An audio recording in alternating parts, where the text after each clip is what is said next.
What up, cappers, gamblers, punters, hustlers, low baggers? Happy Tuesday, December 9th to all of you. Thank you for watching Betting with the Bag right here on Pub Sports Radio. It was a aggravating night last night. I've had a bad week in NHL, and that bothers me more than other sports. I never moved on the over in the Dallas-Vegas game, and I was planning on moving on it. It was just that I moved late on the Rangers Avalanche under, and that just like blew up in my face instantly. Kemper only allowed 2 goals, and I just needed the Rangers to play some defense around Huska. And then I went back thinking about the show and saying, of course, you can – the mistake I made capping the game when, and the reason why we succeed is because we have so many great cappers working together. And Birdie saying – well, basically, he was saying, well, you can't have a 5-person trap if you're going to, dump and chase. And I was like, well, can't you just, cycle the puck down low? Well, if you're cycling the puck down low, obviously you can't have 5 guys in a line. So the whole thing kind of angered me just from my capping. Very thankful that we get to cap NHL with a someone who coaches elite hockey in Birdie, and I messed that up, and it upset me. So that upset me. I just want to get that out. 0-2 night in NHL. I've already made 3 bets. I'm close to making 2 more in NHL. I almost just bet the Spurs, but I didn't in yesterday's game. It wasn't like I came into the show saying, "Oh, I want to bet the Pacers over the Knicks." It was just that the market was saying, please bet the Knicks. We want as much Knicks money as possible. And so I was like, come on, we got to bet the Pacers. And here in the second half of the back-to-back, how do you not take the Spurs over the Nuggets? And 93% of the cash right now is on the Spurs. And yet the market slightly moved towards the Nuggets. And I could have got the Spurs -2 at plus 100. Well, why? Why? So I was like, look, I'm not going to fall for that. Maybe it's the right bet, but at least let me talk it out with DutchBoyFresh, who will be joining us. We have an absolutely packed show. There's a couple things that I do want to go over first before the show, but we do have a packed show. We have Gogster joining us for NHL, and then we roll right into college basketball. Max has picked marquee games on his slate today. So we got Iowa State. We got Gonzaga. We got Seton Hall, Texas. So that'll be second up. Then we have Thursday night football, and I haven't moved on Thursday night football. Again, trying to get my 7th straight winning week here in NFL. I haven't moved on the Thursday game. I find this game very complicated and very difficult. And not only will DutchBoyFresh be joining us, but Sharpie will be joining us too, who's very hot right now in the NFL props market. Then Dutch will stick around for NBA. So first and foremost, happy birthday, Wham Bam. You always fight the good fight, and you're a great friend, and you make capping so much fun. And can't wait to hang out with you when I'm in LA. And look, I leave in like 8 days. So I can't wait.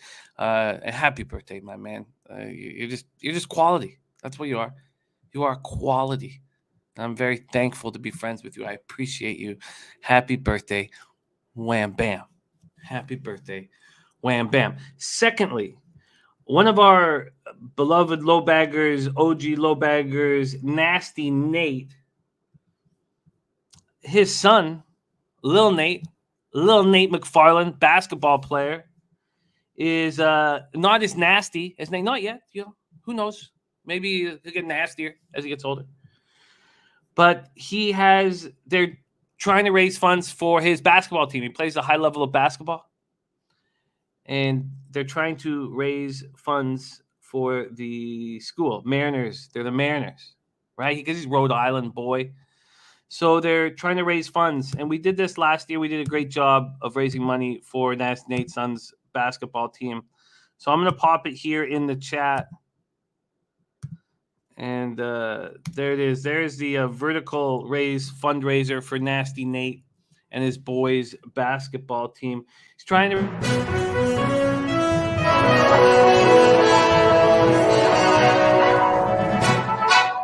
His horns. Just like to announce Kev Riley confirmed alive. I wanted to make sure Kev Riley, we're all worried about you, Kev. You're alive now, and I just wanted to say welcome back. I always believed in Kev Riley. I've always believed in Kev Riley. I have not checked the weight of capping right now is affecting me, and the records, keeping all the records. It's taking the. I didn't realize really how lucky I had it with Pete, because he handled all the record keeping, and it's painstaking, and I just got the cap.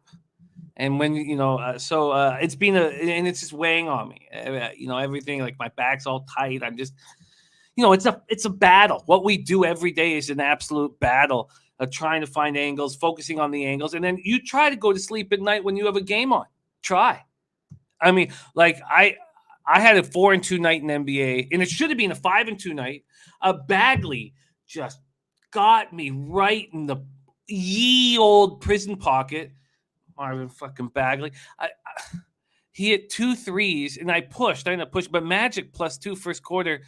Oh, God. So then Wagner, hits 2 foul shots to give me a 33-32 lead, or a 32-31 lead with 11 seconds left. Of course, Bagley hits his second 3-pointer in 30 seconds to push. But I mean, I needed that Celtics first quarter. Or there was no chance I was going to sleep. So I was tired and angry and exhausted. And then I didn't even get to do Razor's Horse. Look, I'm not going to sit here and bitch. I'm not sitting here and whine and bitch. But I feel a heaviness about me these days. And I hope it goes away. Okay, so Wham Bam's birthday. We have Nasty Nate's son's basketball fundraiser. And then, so we talked yesterday about how there's no better ROI in all sports gambling than betting against these football teams that aren't trying or have their superstars gone and declaring for the draft. And so just an example of one that we've missed is, of course, Carson Strong. He's hired an agent. He's not going to play against Western Michigan. It's off the board. I couldn't bet it. I wonder if it's back. I doubt it. I don't know if anybody can bet it right now. But that Western Michigan at +1, that's what we're looking for. That's what we need to find together. And oh, wow, now it's back. Western Michigan 3-point favorites. Well, we should probably bet that right now. But that's what I'm talking about. That's what we got to find. So the simple situation with the Nevada quarterback fucking off for the NFL. So maybe I should bet Western Michigan right now. Okay, sorry about look, we're transparency with our record keeping, and sometimes I know the stress is just fucking getting to me, man. It's a fucking battle out here. All right, shout out to everybody rolling with us. We got Truth Teller says, "Hey, I finally made a show on time. Mad respect. We love you, Truth Teller." There's Dan Kelly, second quarter Philadelphia +0.5. Yes, 26-2. Second quarter +0.5 for Philly. That's just the whole Spurs thing is just so nuts. It's just so nuts that let me just pop this in right under the Jazz Sixers breakdown. Thank you for sharing that with us. We got Mike Lab ready to go. Sammy Calmer. There is a Turnsy. Says, "What up, fellas? Islanders moneyline, Oilers moneyline. Islanders is a 3-unit play. I love hearing that. I'm on both of those as well right now. I'm 3 bets, and I'm going to start keeping it simple. I've been going over my record keeping, and the totals are really hurting me. Dennis Garcia says the Dallas Rats are dead to me. Absolutely pathetic. 2-goal, third period lead, losing regulation, garbage. Yes. Vegas is a dangerous team at home, and the Stars don't have goaltending. Until the Stars fix their goaltending, they're you got Holtby in goal, and I know Birdie believes in Holtby. I don't. But yes, Dennis, that was ugly stuff. Truth Teller in the house, Sammy Calmer, Viper, Kent Davies. And said, "Let it be known that I multiple times said bet the Avs team total over yesterday. Great work." We got Michael Ervelina, Saturated. Saturated says, can please someone talk me out of ever making another NBA parlay again? Yes, parlays just don't really work. Sammy Culmer, long term. Now, look, before I started doing this full time, when I was doing stand-up, I bet a lot of parlays because I didn't have a big enough bankroll and I wanted big scores. So I get it from that angle. Look, if you can only make if $100, if you can bet $100 a night, if that's your limit, well, look, I get it. Then I get it. How else are you going to get a big score? I get it. But if you can go to $100 a unit, well, then you don't need to. Turnsy, don't like hearing that. Get back soon. Roxer82 says, big NHL card. Okay, let's get right to work. I wish I could give you guys all the love, but I was bitching and whining, and I apologize. I no one wants to hear some guy sit here bitch and whine off the top of the show. Here, see. Dan Kelly says, the math is only bet parlays when all sides are a dog. I know that yesterday USA Today said the math is racist and sexist, but it sure helps if you want to be successful. I didn't read that. Henry Dice says, Leafs and Wild tonight. I haven't moved on the Wild, but I've certainly been thinking about it. I know I said that we should never fade the Sharks at home, but you're getting a really nice price on the Wild to me at minus 145. We'll hear what our guy Gogster has to say about that. Daddy Dawn. Steelers money line and the under. That's ballsy. Very ballsy. There's Nut Flush Allen, another Stars team total over. There's Dan T in the house. Okay. Jeff Shahadi, thank you. Birdie, love you, buddy. Okay. So let's get to work. Let's get to work right now. There's Trotwam celebrating his birthday by hanging out with us. Slatsy says 4-3 small winning nights, 9 on Hawks in regulation. Wild Sharks over 6. Bolts team total over 2.5. Interesting. I'm on the other side of that. Well, not really. I think the Leafs are good. The Leafs at home right now. What we saw from the Lightning against that injury-ravaged Habs team gave me no confidence in them. Christopher Comentini, Real Deal Prime, Cab. Cab is eating. I hope you guys follow Cab on Twitter because he just puts out plays. Then he, with accountability and honesty, recaps how they go. And he's a great guy.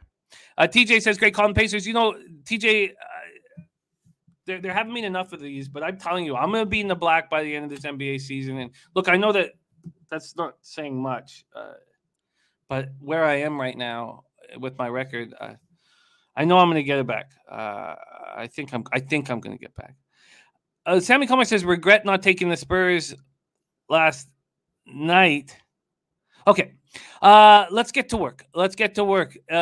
Ken Davey says, I found a new angle on DraftKings. I'm finding it fairly profitable to bet against their promo boosts.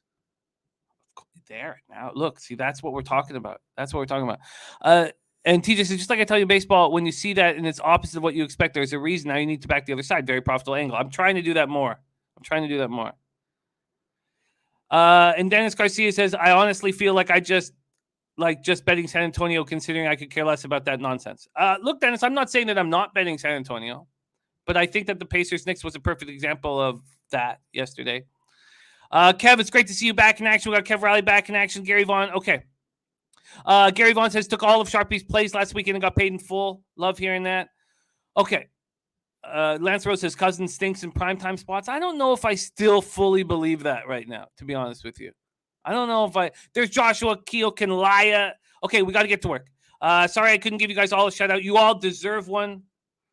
Dennis Garcia says goaltending sounds like a one and done team. Dennis, you were in my head last night too when I was trying to get the fucking sleep. Dennis, you were in my head because I was like, God damn it. If the Stars are in the top 3 spots in the Central, they're going to have to play against either the Wild or the Avalanche. And it's a very, very tough first round series. And I just have this vision of Dennis Garcia being right here and me hammering against it all year. And what can they do to not play against the Avs or the Wild in the first round? Well, they have to win the division. Their goaltending is not good enough for them to win the division. And so, yeah, Dennis is probably going to be fucking right. That guy, my friend Dennis, probably going to be fucking right. All right, let's bring on our special guest, NHL expert, coming to us live from Belleville, Ontario, where it's snowy and gross. Please welcome Mr. Gogster. What's going on? What's going on, Jimmy? Thanks for having me on, buddy. Yeah, I forgot the dumpster diving. A lot of dumpster diving going on here in Belleville, too. You got to lock up the dumpsters. So, but thanks for having me on. We welcome the dumpster diving in Parkdale. You can't pass a dumpster without seeing legs up in there. Very much so here in Belleville. Yeah, it doesn't matter where you are. It's we welcome they're going to find it. We welcome it. We love it. Yeah, we're proud of it. Yeah. All right, let's get to work right now, Mr. Gogster. We have a huge card ahead of us, and let's start with beauty. Tampa Bay Lightning, 7 p.m. Eastern. Tampa Bay Lightning, 16-5-4, 8-2-2 on the road at Toronto Maple Leafs, 18-7-2, 11-3-1 at home. Scotiabank Arena in Toronto, Ontario. We expect Vasilevsky versus Jack Campbell. Vasilevsky, 13-4-3, 2.12 goals against average, 927 save percentage, 2 shutouts. Campbell, 14-4-2, 1.92 goals against average, 939 save percentage, 3 shutouts. Tampa Bay power play, 19.2%, penalty killing, 83.8%. That power play will continue to go down. Toronto's power play, 27.3%, penalty killing, 81.6%. You know, when I watch the Lightning play and I see who's scoring their big goals, I think they're in trouble. I think they're a good fade. And they're still going to be a good team. But I think there's going to be a lot of road spots where we should bet against them. I bet on them in that against the Habs just because the Habs are absolutely broken. They were lucky to win that game. But look who scored the big goals, Perry and Palat. And look, those are good hockey players that should be on winning teams. And Palat has turned himself into a guy who can be a top 6 forward. He doesn't have to be a bottom 6 forward anymore, you know. Yeah. But still,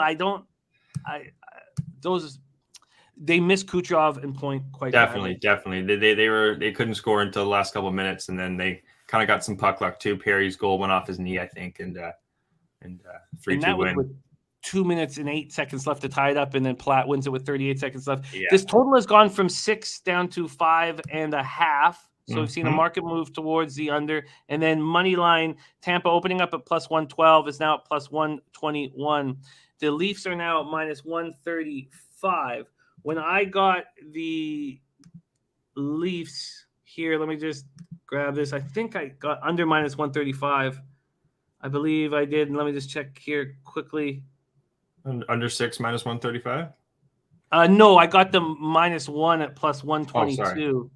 Okay. And for whatever reason, I didn't list the money line and the puck line, but I believe it was. I want to say it was minus 130 and plus 180. So you beat the line by a little bit, eh? By a little bit. So Lightning coming off their 4th straight win, still without Point, Kucherov, and Cernak. Leafs snapped their 2-game losing streak with a 5-4 win at home over the Blue Jackets on Tuesday. Spezza suspended for 6 games. He's appealing. The D-men Travis Dermott and Rasmus Sandin are hurt. Mitch Marner's week to week with a shoulder injury. This is not that strong of a Leafs team right now without those guys. So I would like to fade the Leafs here at times moving forward, but not here. Not here. I think Brady that's all. Sorry, go ahead. Brady says this game is a prime example of betting against what you last saw, in my opinion. For me, it's Tampa or no bet. So easy to fade Tampa here off that Habs game. Leafs are giving up 4 goals a game. Pain coming for the Toronto Maple Leafs. I agree with part of that. I am fading against what I saw in the 3rd period of the Leafs game. They just took their foot off the gas of 5-1. They were up 5-1 because they're a really good hockey team. And when average teams come in, they're going to beat them. And they played with more passion than I expected. So I'm sort of doing what you're betting against what I saw last night. I do not believe in that 3rd period comeback from the Jackets. Take it away, Gogster, Lightning, Leafs. Yeah, so their decor without Sandin, Sandin's the most offensive defenseman I've seen in a while. He loves to push the pace. He's okay defensively, in my opinion, but he's more of he puts the puck on net. He's great at just forcing rebounds off the goalie. He likes to push the pace is what I'm trying to say, Jimmy. He's great offensively. So in replacement here, when they have a Justin Hall, he's more of a stay-at-home defenseman. Timothy Lindgren, they're going to call up, and then Kristen Rubens I'm seeing here. Another AHLer there from the Toronto Marlies. So it's a lot slower. Their defense is slower without Sandin and even McDermott. You take out Marner as well. This team's a lot less offense is what I'm getting at here. I think it's going to be more of a stay-at-home game. The line went down. I was looking at getting this first period under guys plus 114 before last night. It's now plus 105. I still like that number. Vasilevsky and Campbell, you have 2 of the hottest goalies in the last 3 weeks here. I went from a month, Jim, to 3 weeks. I wanted to get a little smaller sample size here. Gives you about 10 games from the goalies, 6-2 from Vasilevsky, 6-1 from Campbell. Both of their save percentages are over 0.93. Their goals against are pretty much 2. You have 2 of the top goalies here. Hey, just a sec, I have to interrupt you, Gogster. Go ahead. Kev, I didn't say you weren't going to pay. Look, you disappeared. Everybody noticed that. So let's just make that clear. I never said anyone who weren't going to play. Has anybody watched this show me saying, look, Kevin Riley's not going to pay me? No. I never said that once. You disappeared. Last thing Jimmy would ever ask from anybody here, guys, would be money. I'll tell you that right now. I've been with Jim for 5 years, and he'll never ask you for $1. So get that out of the way. All right. Anyways, but this game here, guys, you got 2 top goalies. You're missing some offensive defensemen, in my opinion, for Toronto. Tampa Bay has been much more defensively without Kucherov, Point, even Stamkos with his child here. He's kind of been in and out, in my opinion. So I'm leaning towards the first period under here, Jimmy, plus 105. I'm going to pull the trigger. First play on the card here. All right, let me lock that in for you. Can you give it to me again? Yeah, that's plus 105, my dude. And guys, you have strong power plays, but Jimmy said it too. Expect these to go down. You're missing top offensive players here. And the line went from 6 to minus 114 at 6 guys to minus 138 under 6. So the sharp money's been coming on the under. I'm just going to take the first period under here. I think it's a good look. Sleepy game in Toronto here. 2 really strong defensive teams, great goalies. Let's cash it under. All right. Let's keep rolling. Yes, I never once said, let me just make that clear. I just told my producer that we haven't seen Kev for a week. That's all. That's fucking all. So fucking blow me, Kev Riley. Let's be fucking done. Okay, let's move on to game 2, 7 p.m. Eastern. Chicago Blackhawks 9-14-2, 4-8-1 on the road at Montreal Canadiens 6-18-3, 4-9-1 at home, Bell Center, Montreal, Quebec. In fact, I never brought you up once on this show. People asked, where is Kev Riley? And I didn't look at it. Like I just pretended it wasn't here, Kev. That's all. That's all, you whiny fucking bitch. Look at that, you whiny fucking cunt. All right. Let's keep rocking. Jim. Look at that. Look, you disappeared, Kev, and I didn't say a fucking word. So if other people notice that you lost a bet and disappeared without me saying a word, whose fault is that? Probably the guy who ghosted the show. Fucking whiny ass fucking bitch. Good to have you. And that's where you see true colors when money comes out, right? That's when you see some of these true colors. You call me out like that on my own show. That's when you see true colors. You got paid within 24 hours. You left this show for a week and then call me out like I did you wrong. Fuck. Suck my fucking dick. Yeah, that ain't cool. Okay, Chicago Blackhawks 9-14-2, 4-8-1 on the road at Montreal Canadiens 6-18-3, 4-9-1 at home, Bell Center in Montreal, Quebec. And you're the one that called me out first. You can say, did you notice that when we're capping here and Birdie's on the other side of me or any of these guys are on the other side of me, they're like, oh, I'm going right up against you. You called me out and said, want to bet? Let's bet. And I said, of course I'll bet you. Because I'm a man of my word. I will back up whatever I say here. I will bet it. And then I will pay you within 24 hours. And if you don't pay me, that's fine. I was never going to bring it up. I was never going to talk about it. I was never going to put it on the show. You can suck my fucking dick. Okay. Marc-Andre Fleury going up against Jake Allen. Fleury 7-10-0, 2.96 goals against average, 908 save percentage, 1 shutout. Jake Allen 5-12-2, 3.1 goals against average, 906 save percentage, 2 shutouts. Chicago power play 16.9%, penalty killing 81.4%. Montreal 13.4%, power play penalty killing 72.3%. I legitimately came close to betting the Habs here. I came close to betting the Habs. I couldn't do it. I just couldn't do it. I went over their injuries, and I was like, God. But the Blackhawks coming off a 6-2 loss at home versus the Rangers. Tyler Johnson's neck injury looks long-term. The Hawks are now missing 3 defensemen. You got Connor Murphy, Jake McCabe, Caleb Jones all out. Habs coming off their 4th straight loss, 3-2 at home to Tampa. They played pretty good in that game.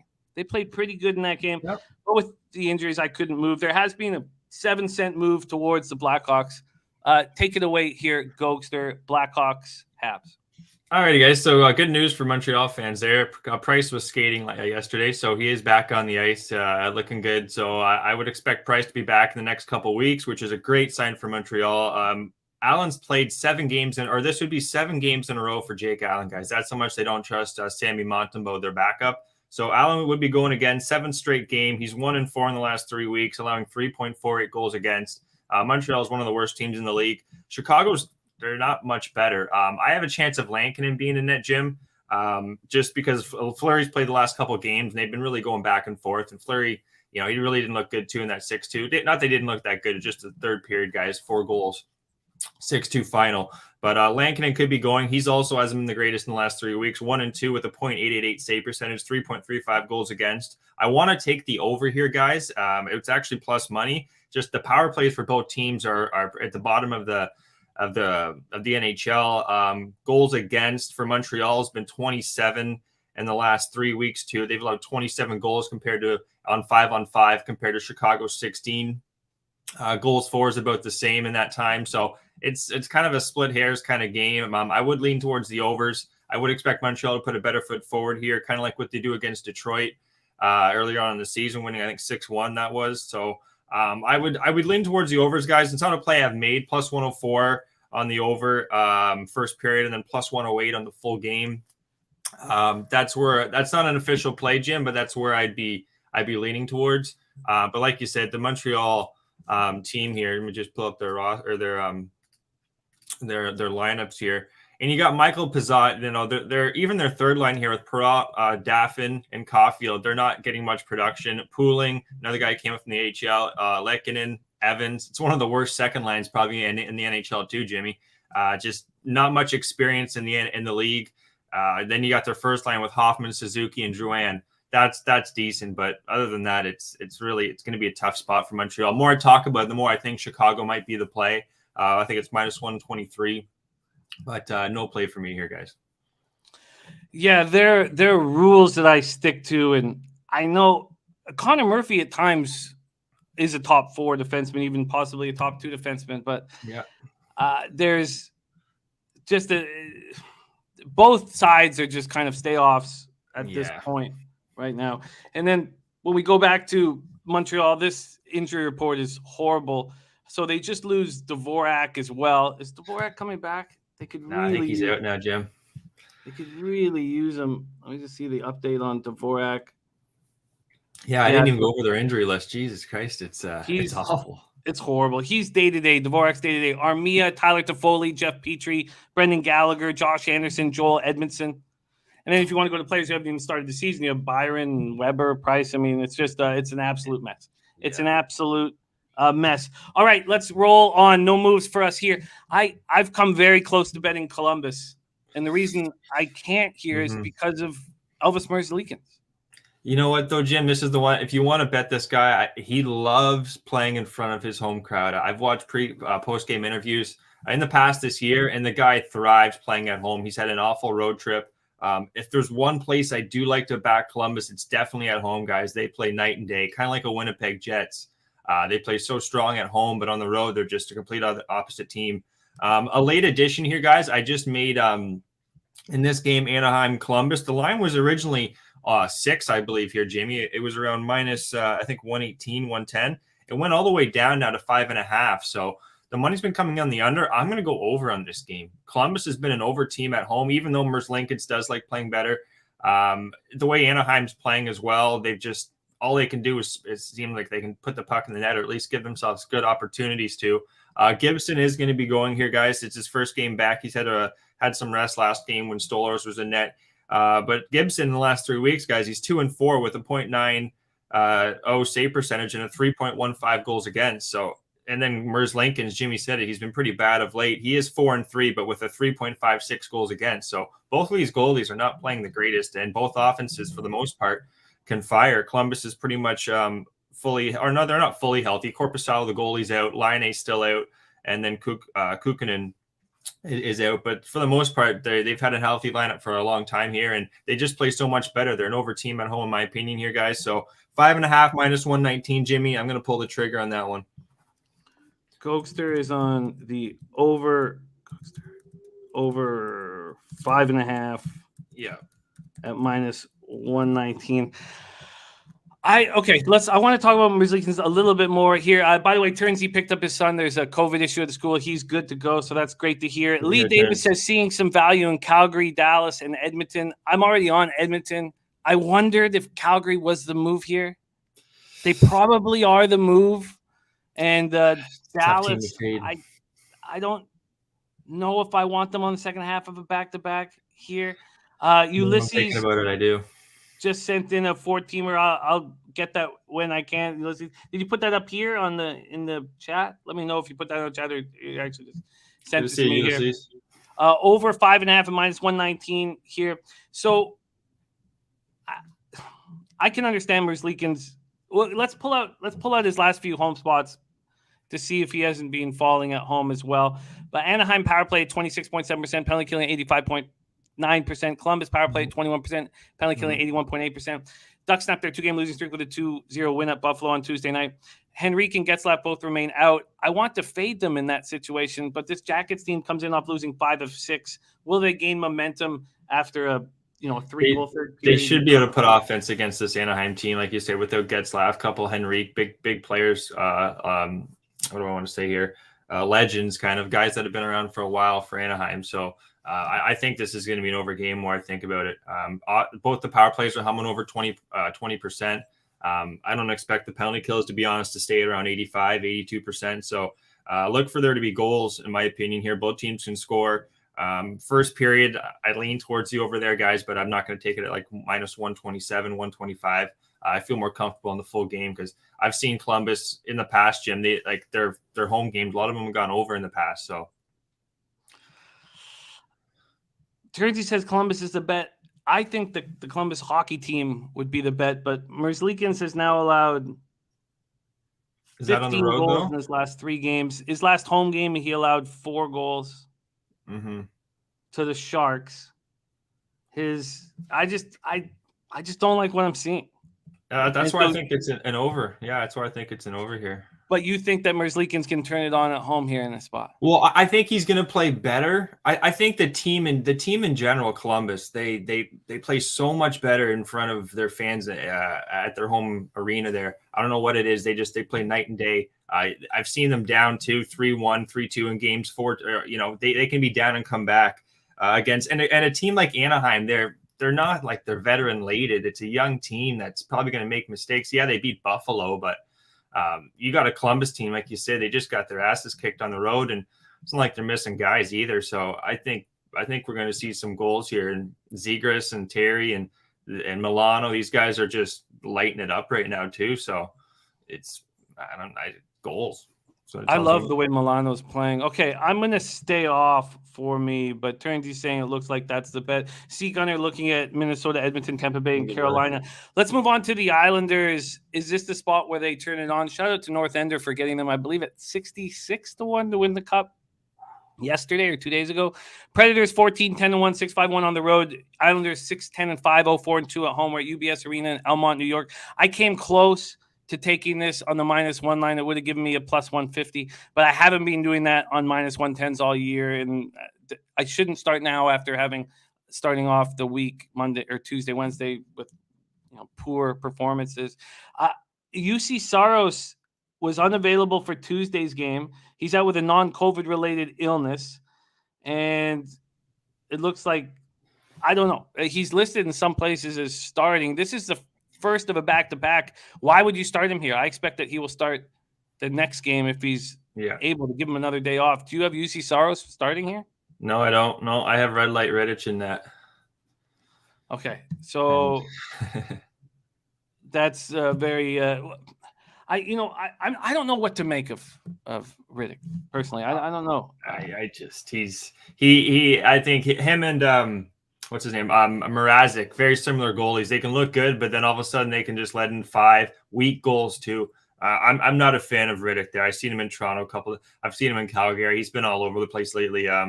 I'm taking the Islanders. I'm with you guys here. I think it's an Islanders play. This was the first pick actually I made overnight. It was I got it at -1. What was it? -109, I think it was. -108. The lines went up since then. I took it 3 ways, just like I did the Vancouver game, which fortunately I didn't get the team total over last night. But I took the first period New York Islanders, guys. I took team total over 2.5 New York Islanders, and I took full game New York Islanders 3 ways.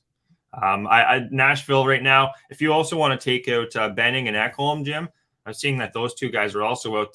Those are 2 huge pieces to the puzzle for Nashville. I have a hard time trusting Nashville historically, especially when you got a guy like when Nick Cousins on the second power play. Yeah, he's been looking all right. I know Nick, but it's just he's not a guy you can trust really. Like he's stupid penalties. He's one of those guys. He's not. I just can't trust him. And also on the road, he's going up against an Islanders team that are just tough.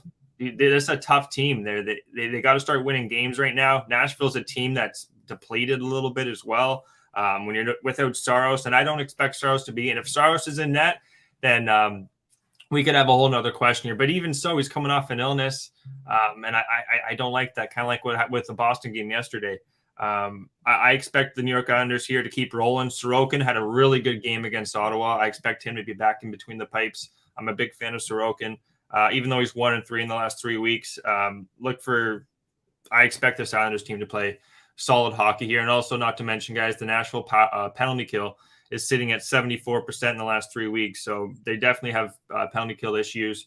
And their power play is only at 19. And the Islanders at 15, but expect that to go up because they're a lot healthier here. You got Parise, I'm seeing here, Jim, on the 4th line. Kiefer Bellows is back. Wallstrom, Beauvillier, Pageau, Palmieri. They're getting a lot of their guys back here. So look for the Islanders to start rolling. For me, it wasn't just that they got their guys back. It was who played well in that Senators game. Captain Anders Lee scored twice. Oliver Wallstrom got finally his first assist of the season. He's 8 goals. He's supposed to be a power play specialist. Having 1 assist is a red flag. Did you see that one goal, that tic-tac-toe goal they had down low? It was like a triangle goal there, and I think Bellows finished it. It was beautiful. And that was his first goal of the year. So you get Wallstrom's first assist of the year, Kiefer's first goal of the year. Anders Lee scores twice, their captain. Cizikas is still out with COVID. Brock Nelson and Ryan Pulock are hurt still. But this is probably going to be the lowest spot where we can buy them. Yeah. And they're just going to be more expensive as we move forward. What are you making official here, Gogster? So I just checked the line there before the show. So right now the first period money line on the Islanders is -111. So I'm going to make that official, guys. The team total over 2.5, Jim. I got this at -108. It's now -125. I'm still going to pull the trigger. I have red light Riddick, and you got a 74% penalty kill. And then you got the full game money line, Jimmy. That's at -107 on the New York Islanders. That's the third play on the card there, guys. I think everyone's on the Islanders. It's a little nerve-wracking, but everyone was on the Islanders against Ottawa as well. So it's a really good makeup of a hockey team. Expect them to do some good things here. You also got Pellick, Mayfield, Green, Dobson, Chara, and Aho on defense. That's 4 for sure. Their top 4 are solid D players, in my opinion. So I really like this Islanders makeup. And Taint play of the day is in. Iowa State +5.5. Taint is in. We're going to talk about that game with Maxwell Smart, Iowa State. So Taint play of the day is in. Puzzler says it was a non-COVID illness for Saros, so he may be fine. You're right. But if I was his coach, I would give him 1 more day. And if it's a back-to-back. I'm going to look that up here while you talk. I just want to see who this new laptop, Jim. I can actually run stuff while I'm doing this segment. It's awesome. It's refreshing. Let's move on. Let's move on and keep rolling. 8 p.m. Eastern, Detroit Red Wings at St. Louis Blues. Red Wings 13-10-3, 4-7-1 on the road. Blues 13-8-4, 8-3-1 at home. And huge story here for the Blues. Charlie Lindgren going to be in goal. They are down to their 4th string goalie, who could be their starter for the next 3 games at this point. Is he their 4th? I thought he was their 3rd.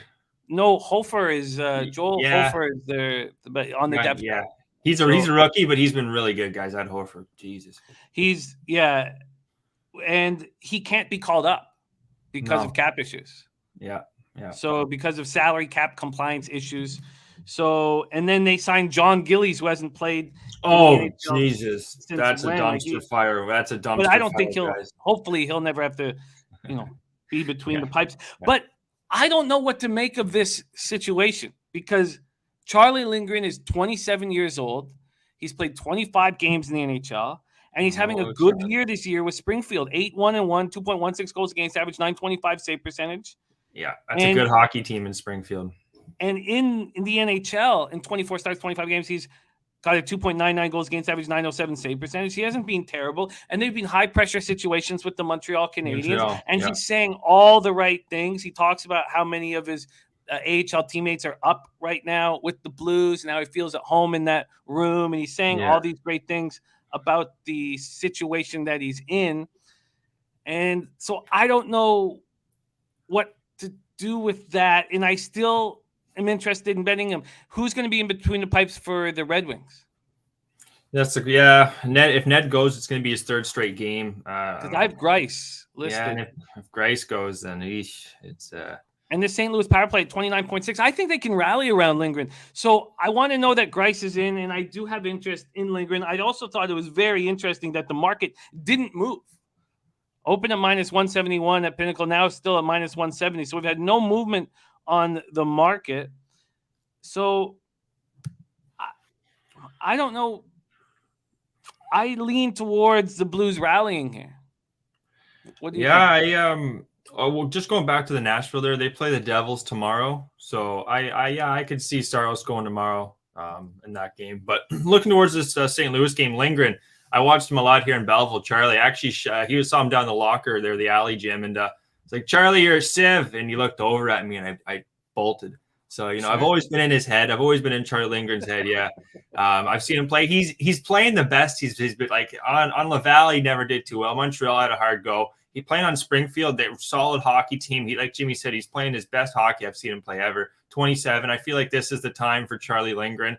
He said it too. Half this team for St. Louis is injured, so they got a lot of guys from their AHL team called up, and Springfield's AHL team is pretty damn good. So, and not to mention, guys, Lindgren, Jimmy said it, he's 8-1 with a .925 save percentage and a 2.16 goals against. So he's doing pretty damn good. It's good to see from Charlie. But he's going up against if he's going up against Nedel Djokovic, then that's tough because those are two AHL goalies, and Ned's always been the better of the two. Grice going, I think he's kind of like he's just leftover trash in my opinion. If he goes, then I would like St. Louis if Grice goes. Both these penalty kills are not that good though. In the last 3 weeks, Detroit I got 66% and St. Louis 77. Both penalty power plays 26 and 18. So I would lean towards some goals here. Maybe a St. Louis team total over. Detroit's also missing Stahl, that young guy there, Thomas Cedar, and Bertuzzi. So they're missing some offensive players here for Detroit. I would be leaning towards St. Louis. And it's just Neal and Costin that are long-term IR. The Blues are expected to get Perron, Perron and Thomas back at some point. And they're expected to get Tyler Bozak back from COVID protocol and Justin Falk. So they think by Saturday they're going to be, other than, of course, Neal and Costin, ready to go. And you guys are right. Those Mike M saying money's pouring in on the Blues and the market line's not moving. This game, you know what? I'm going to stay off. Slatsy's on the wings. Team total over 2.5 at minus 120. Said I seen Charlie play live. All right. I think it's going to be a stay off because there is money pouring in on the Blues right now. Mm-hmm. I would be leaning towards an over personally. Just kind of, Charlie's. This is the best Lindgren's look though, ever in my opinion. And Detroit, their offense is okay. They got Larkin. They got who else, Jim? They got a couple of Svechnikov. They got a couple of other guys. But for the most part, it's not like they're going up against a Colorado or Florida or something. Detroit's kind of a slower paced team, and they're on the road. So it's a tough call. I do think St. Louis is going to win this game though. And Turnsey said he leaned wings but stayed off. And Turnsey lives right across the Detroit River, staring at that great city. Let's move on to Carolina Hurricanes, 17-6-1, 10-3-1 on the road at Calgary Flames, 15-6-5, 4-2-3 at home. Scotiabank Saddledome in Calgary, Alberta. Frederick Anderson, 12-5-0, 205 goals against average, 927 save percentage, 1 shutout. Jacob Markstrom, 10-5-4, 1.83 goals against average, 937 save percentage, 5 shutouts. Carolina power play at 20.8, penalty killing at 87%. Calgary 23.9% power play, penalty killing at 84.8%. Let's take a look at the money line here. We already had Lee Davis tell us that this spot here, and Lee was the one who reached out to me and was like, Carson Strong's not going to be, playing for Nevada. And that's exactly what we have to be doing, working together like Lee has always done with us. Lee's had our back since I started, so I love the guy. Respect, brother. So Carolina, Calgary here. Calgary opening up at -112 is now -129, -130. I agree with this market move. Let's take a look at this total here. I think that the Jets are a vulnerable squad, and I'm close to betting Seattle here. Are you on Carolina? I thought you were doing Carolina, Calgary. I am, but I'm talking about the Hurricanes-Jets game. And with Pionk being out, they were vulnerable. They don't have depth defensively. And then they were putting everything on Morrissey. And I don't put that much into the win. D'Angelo and Pesci are cleared of COVID, but they can't come to Canada. No. We have rules about that. You have to have, I forget the rules when you're coming into our country. I think 2 different 14-week tests or some shit. You have to be clear for 14 days or something like that. They don't want you, pretty much. So total-wise here, it's at 5.5, and there's been a 12-cent move to the over in this spot. And Mike M says Calgary money and movement lineup here. Home teams priced -130, -165 are cashing over 60%. Nilo in the house. Thank you for joining us. So Flames coming off a 2-game losing streak. Lost at Vegas and San Jose on Tuesday to shut down their Western California trip. And Hurricanes snapped their 4-game losing streak with back-to-back wins. 6-2 at home over Buffalo on Saturday, 4-2 Winnipeg on Tuesday.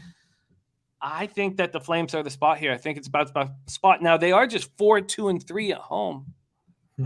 What do you think here? Top shelf plays on Hurricanes. What do you think here? Hurricanes is a dog, says Clint there. It's a tough one here. You got one team coming off 2 wins, one team coming off 2 losses. Carolina, though, they're my Stanley Cup winner, guys. So it's tough for me to ever bet against this team. With D'Angelo, especially Pesci, I'm a fan of, but D'Angelo, he makes a huge difference out there for Carolina. So once he gets back, this team's going to be even better.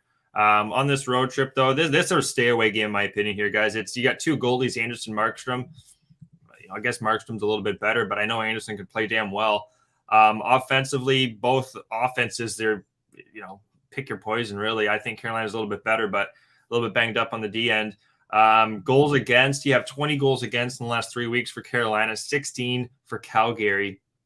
They got really touched up in that last game against San Jose, but I watched that game, Jimmy, and Calgary looked good. They were really pushing a lot of pucks on Aiden Hill. They just couldn't get one by him, which is no puck luck, really. So I would lean towards Calgary here, guys, but I can't. I could see Carolina winning. Actually, more talk, but I think it's going to be a tighter game. I think this could be maybe an under game. 2 solid goalies. Calgary's going to be playing tough. Carolina, like you say, they're more used to playing really without D'Angelo, Pesci. It's a tough call. I've seen Calgary. It's not a game I like. I've seen Calgary so many games, guys. They've came out in the first period, goal in the first 5 minutes. They're not a team you want to bet no goal in the first 10 minutes. I'll tell you that. So it's tough. I do trust Carolina, but it's a stay away game. I would lean towards the under here, Jim, and Calgary, but I'm going to stay off this game. It's a real tough one, as you can see, guys. I think we can explain what's happening here. Birdie says, I agree, Jimmy. It's Flames are nothing in my opinion, but one team's trending up, the other team trending down the last week. You bet the hot team on the rise or the team on the downtrend thinking they come out of it. I think we can explain this. Carolina is a really good hockey team. So they lose 2 of their important defensemen, and it takes them 4 or 5 games to get comfortable with the situation. So they're now comfortable with it, and they're playing quite a bit better. But the Flames have proven to be also a really good team. They're both really good teams. The Flames are healthy. They've lost 2 games, and Daryl Sutter will have them ready to play because of those 2 losses. They're coming back home angry. So they have 2 things going. They have a shitty home record, and they're coming off 2 losses on the road. And I think it's an under, Jim. Well, I'm gonna move on to Flames -1 in this spot here. I think that we've explained it to a point where I'm comfortable here. And then you have guys like C Gunner saying can't bet against the Canes because they're 17-6-1, 10-3-1 on the road. And so you have all these guys, people saying can't bet against the Canes. So the money line bets here are almost even. Not that it matters. There's only 1,538 tickets in, but they're almost even 44% to 56%, 56 on Calgary. But 90% of the cash is on the Flames. The big bets. I don't want anything over minus 125, Birdie. I just I don't. Just for me in NHL, I don't want it. Long term, it's just going to kill you. I've taken some minus 130s in the last couple of weeks, and I look at my ROI at the end of the week, and it's like, Jesus, those minus 130s, they'll get you 135, 40. Dennis says that sounds like a Calgary first period spot to come out sharper. I agree. I don't want to double up, but two, I think if I have a situation where I have an advantage because of player personnel, I'd like the 60 minutes for it to happen. Mm-hmm. And I know the first periods have been cashing with the Flames, and Tommy Gunn got us on that early. I agree with it, Dennis. I agree with that breaking it down that way. But I'm just going to take the Flames minus 1 here to take out the Hurricanes. Did you want to add the under in this? No, I'm going to stay off. I'm just looking at their defense though here, Jim. Slavin, Cole, Skaichi, Smith, Chatfield, Bear. It's not awful. Like it's not great. That's the thing. Like even without these top two guys, their defense is still average. And you got their fourth line guys is Kakiniemi, Stepan, and Lawrence. That's a damn good fourth line. That could be a second line on some teams. So the offense for Carolina still scares me. But you would think Carolina's going to put a good foot forward. I do think this is going to be an under game. I'm not going to play it, but I'll just leave it at that, I guess. Vinny Vegas, sharp money in the house. Also, if I was betting more money, but at $200, it's just if we're in Vegas here and we're going to bet dropping a dime at a minimum or something like that, then I'd be comfortable taking the money line. Okay, let's roll on. We got to move a little bit quicker than we've been moving. I took the Oilers -1 at plus 129. I like the spot here very, very much. Oilers coming off their third straight loss, 4-1 at home to Minnesota on Tuesday. They're expecting to get Cody Ceci back. Duncan Keith remains out. I want an angry Oilers team to go up against the Bruins here. I just think it's a really nice spot for the Oilers. I was amazed that I got the line. The line wasn't available for me last night, and so this morning it was a quick move for me. Take it away, Gogster. Bruins Oilers. I don't have much on this one, Jimmy. Goaltending information. Is Koskinen going to be going for sure? He hasn't looked. He's a goalie. I've seen in the past, guys. He's Swiss cheese at times. Last 3 weeks, he's 3-3, .895, 3.54 goals against. The thing is, though, Edmonton's coming off a couple losses. Jimmy said that if they get the addition of Ceci back, that's huge in my opinion. Missing Keith and Ceci, I don't think Edmonton can afford that, where I think Carolina can. You got this guy, Nemelainen, Chris Russell, Philip Broberg. Still got Darnell Nurse back, Evan Boucher, Tyson Barrie. But defensively, I think they're still a little bit weaker. Goaltending as well. I'm not as big of a fan of Koskinen, especially Skinner. He's looked okay, but I still don't trust Skinner. Boston, they played a hell of a game last night against Vancouver. Just couldn't put the puck in the back of the net. Boston, on a back-to-back. Allmark coming off his injury or whatever the hell it was, Jimmy, his flu. So there's question mark there. I would be leaning towards Edmonton here, but I'm going to stay off this game. It's not a game I like enough to bet on. I get it. Goaltending's being atrocious, so I get it. But this is just exactly when I want the back. Yeah, back to back. Yeah. And then again, but more, I like the back-to-back's a big piece of this, but the Oilers, 2 losses, losing hockey games. Yeah. I want to back it. Okay. Let's move on. Turnsey also here, Oilers, another top play. And Slatsy says Oilers are lean, but for the love of God, get a goalie. Okay. Christ. And Dennis Garcia says, doesn't Jose now owe Gogster a steak dinner? Oh yeah. We were talking about that backstage. I didn't want to bring it up, but, I told him to the farm. Let's move on. Birdie says, why are we not betting the over here? Which game? In the Bruins Oilers game. Yeah, that's where I was looking. I was that's where I was leaning towards for sure. It would be the over. Especially they kind of got a game down, those guys that were injured, but it's back-to-back against Edmonton. It's not like Jimmy said, it's not a good spot for Boston at all. And it's only minus 130. That's kind of the head scratcher, Jim. I would have thought maybe this would have been a little bit higher, but I guess just because the 2 losses and Boston, I guess that could be it. But yeah, I like Boston or Edmonton. You're right. There should the mark if I let the market scare me like I do in other sports, I would be scared here. I'm surprised. I just thought, I'm just like, minus 130 really on a back-to-back for Boston, and Edmonton's coming off 2 losses and they're getting CC back and it's only minus 130. Okay. No, you're right. That is a little nerve-wracking. Let's move on to the next spot on the card, 10 p.m. Eastern. Winnipeg Jets at Seattle Kraken. Yep. Jets Kraken here. We have Climate Pledge Arena in Seattle, Washington. Hellebuck versus Grubauer. Grubauer is still looking poor. Winnipeg power play at 20.3%, penalty killing at 66.2%. It's awful. Seattle power play at 17.4%, penalty killing at 80.4%. Winnipeg comes in off 4-2 loss at home to the Canes on Tuesday night. Pionk eligible to return tomorrow. Seattle coming off that ugly 6-1 loss at home to the Penguins on Monday night, and Giordano expected to be back on the ice. I don't think Giordano is that strong right now, but I think it's going to help getting the captain back on the ice. Definitely. He cleared from COVID protocol. He might not be in the lineup tonight, but I think he will be.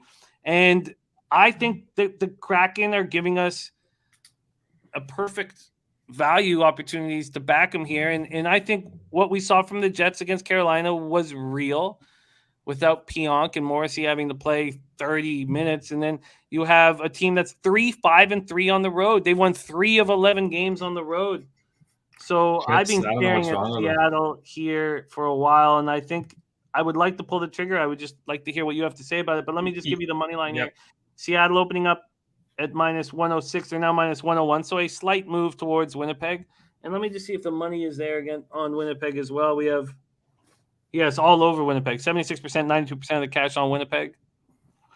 I don't know. Take it away, Gogster. Is Comrie going to be in net? Do we have confirmation on Hellebuck? Because, guys, if Hellebuck's going, it's going to be his 9th game in a row.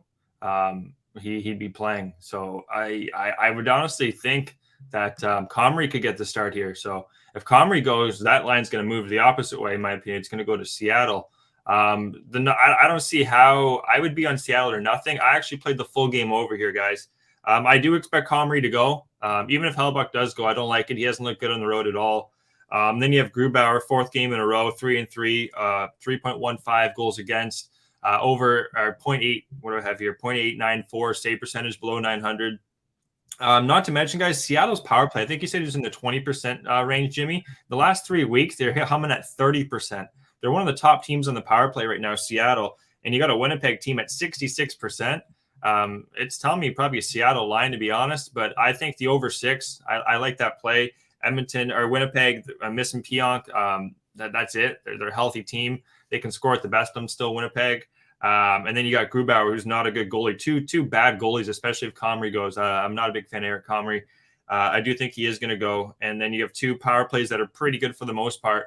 And just looking at the lines too, guys, for Seattle, their 4th lines, Ryan Donato, Morgan Geekie, and Jonas Donskoy. That's a hell of a 4th line. Johansson, McCann, Appleton on the 3rd line.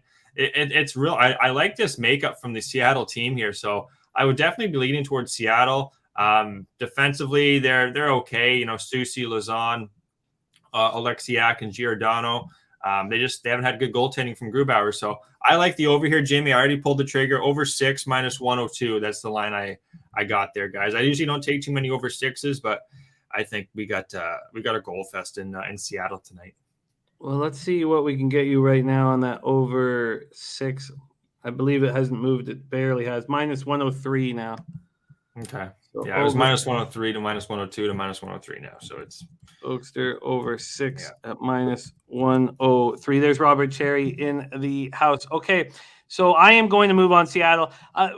Their power play has perfect power play forwards. If you think of Schwartz, and I know that Jerry McCann hasn't shown it in his NHL career, but if you look at his Corsi numbers, we've been expecting this type of play from him. They have players that we know can put the puck in the back of the net. So they got piece players, a bunch of guys that are different pieces of the puzzle. One guy, Wenberg, I like to see him play a little bit better. Eberle's played well, Tanev. Donato has been playing all right. Geeky hasn't been seen. Donskoy, another guy who could be playing better. I'm surprised Donskoy's on the fourth line, Jim. He's on the fourth line with Geeky and Donato. Like, it just tells you how deep they are, really. And Eberle's another good power play guy, but Wenberg's always disappointed me. I expected way more from him when he got drafted first round when he came into Columbus. Let's move on to the next spot. So Gogster on the over 6 and -103. I'm going to add Seattle to my card. Next up, 10:30 p.m. Dallas Stars 13-7-2, 4-5-1 on the road at LA Kings 10-10-4, 6-6-2 at home. Staples Center, Los Angeles, California. Jake Ottinger, Jonathan Quick. I'm not I'm not entirely sure who's going to be in that here for. I guess for LA, but Quick's been having a great season. Yeah, and so they've been going back and forth too, Jim, from Pettersson to Quick, and Pettersson got lit up to 4-0 last game against Vancouver. So I see Quick. Stars are on the second half of a back-to-back after losing 5-4 at Vegas last night. Kings coming off their third loss in 4 games, 4-0 at Vancouver on Monday. This total opened up at 5 and quickly went to 5.5, but it's heavily juiced to the under. And then from a money line perspective, I think that's our first 5 opener at Pinnacle all year. And then from a money line perspective, market moving very quickly towards the LA Kings. Dallas opening up at -140, now -118 at 22-cent move to the Kings. I think this is going to end. Noli's saying the Coyotes are facing eviction. They are. They're not going to be in Phoenix for much longer. But take it away here. Hopefully they move up to Quebec City. But take it away here.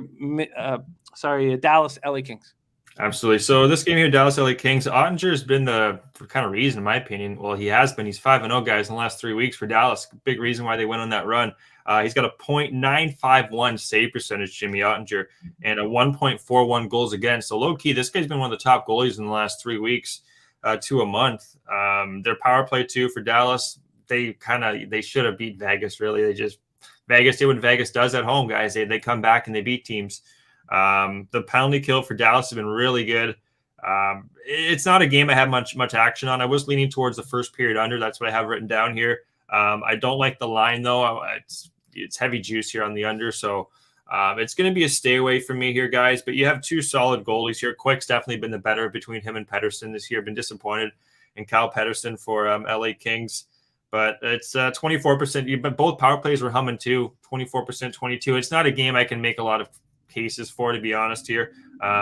Probably lean towards the under, being a back-to-back for Dallas and LA Kings, sleepy LA. I think it's gonna be probably an under. And look at Slats. He says, so Dallas had their flight canceled last night because of problems at Vegas airport. Only flew out this morning. Short flight, but on a back-to-back. Wow, that's so important. And thank you for sharing that with us. Did you want to make anything official here? Yeah, I lean towards the first period LA Kings, I guess. At what number can we get for LA, Jim? Do you have it there by any chance? Yeah, I'll pull up the Kings first period. Just on that angle, with them being in, first being stuck in Vegas, stuck in Vegas to get to LA. LA's coming off a 4-0 loss. They got young guys that can really skate, can really go in LA. So I would be leaning towards the first period LA Kings, but it's not. You're going to get plus money. What do you get? Plus 106 at Pinnacle. Yeah, I was hoping for 115, 120. I'm gonna pass on that one. I got enough stuff in the grocery cart. All right, let's move on to the final game on the NHL card, and then we move into NCAA basketball with Maxwell Smart, and then we have Sharpie and Dutchie for NFL, and then we close the show with NBA. Minnesota Wild 18-6-1, 8-4-1 on the road at San Jose Sharks, 14-11-1, 6-4-1 at home. Sap Center in San Jose, California. Cam Talbot 14-5-0, 2.62 goals against average, 9-19 save percentage against Aiden Hill. We think 6-7-0. 2.80 goals against average, 905 save percentage, 1 shutout. Minnesota's power play. The Wild score 3.72 goals a game, and imagine if they had a power play. Their power play is 4.8%. I mean, this team is just deadly, and Bill Guerin has everything in his repertoire to now go get an offensive centerman and go on. He played for Dallas, right? Billy Guerin played for Dallas back in the day, right? Billy Guerin had a nice career, right? Billy Guerin, I believe he started with the Devils. Guerin, I'd have to go over his database, but he had a big career. I think I remember him with Mike Modano for some reason, but for sure, Billy Guerin. For sure. Billy Guerin was a power forward, a trusted guy. Yeah. So Wild coming off their 7th straight win, a dominant 4-1 victory at Edmonton on Tuesday. The Sharks snapped their 2-game losing streak with a 5-3 win at home over the Flames on Tuesday night. And I know I have a rule about San Jose and not fading them at home. I'm wondering, and Brady's saying he was a great Oiler as well. I'm wondering if this is a move where I should go against it and back Minnesota. Take it away, Gogster. Last game on the card. Last game on the card here, guys. It's been a treat. Minnesota, San Jose. Aiden Hill's been confirmed, Jim. I was hoping to get Reimer. I don't know what's going on with Reimer, if he's hurt or whatnot, but Reimer's been great this year. He's 5-2 in the last 3 weeks. Hill hasn't been too bad. He's 2-3 with a .919 save percentage and a 2.39 goals against. So Hill actually has been better than most people probably expect him to be. And then Talbot 6-2 with a .932. So both team goalies have been playing pretty solid. To be honest, guys, I did play this. I'm not as high on this one, but I did a first period under 1.5 plus 108, Jim. I got plus 108 in the first period under here. There's no injuries on both teams. Balsers is out for San Jose, so there's an offensive player out for San Jose. And then you get Spurgeon, but they've been playing fine without Spurgeon. Brodin, Dumba, Merrill, Goligoski, Ben, and Kulikov on their back end. I'm going to first period under, Jim. I'm going to still rock and roll with it, plus 108. Just tight. I trust the San Jose. San Jose is playing good hockey right now, guys. Don't sleep on them. They came off a couple losses, but then got that win 5-3. I still think it's going to be tight first period under. It's not probably my least favorite play on the card, to be honest, but I played it, and I'm still going to make the pick here, Jim. First period under.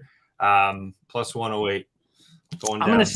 I'm gonna stick to my rule. I've got you in first period under 1.5 plus 108. I'm gonna stick to my rule here and not fade the Sharks ever at home. But God, this Wild team is clicking. Brady says I'm going with Sharks if I bet this. Another spot where a team struggles in San Jose. Going to take the plus money here.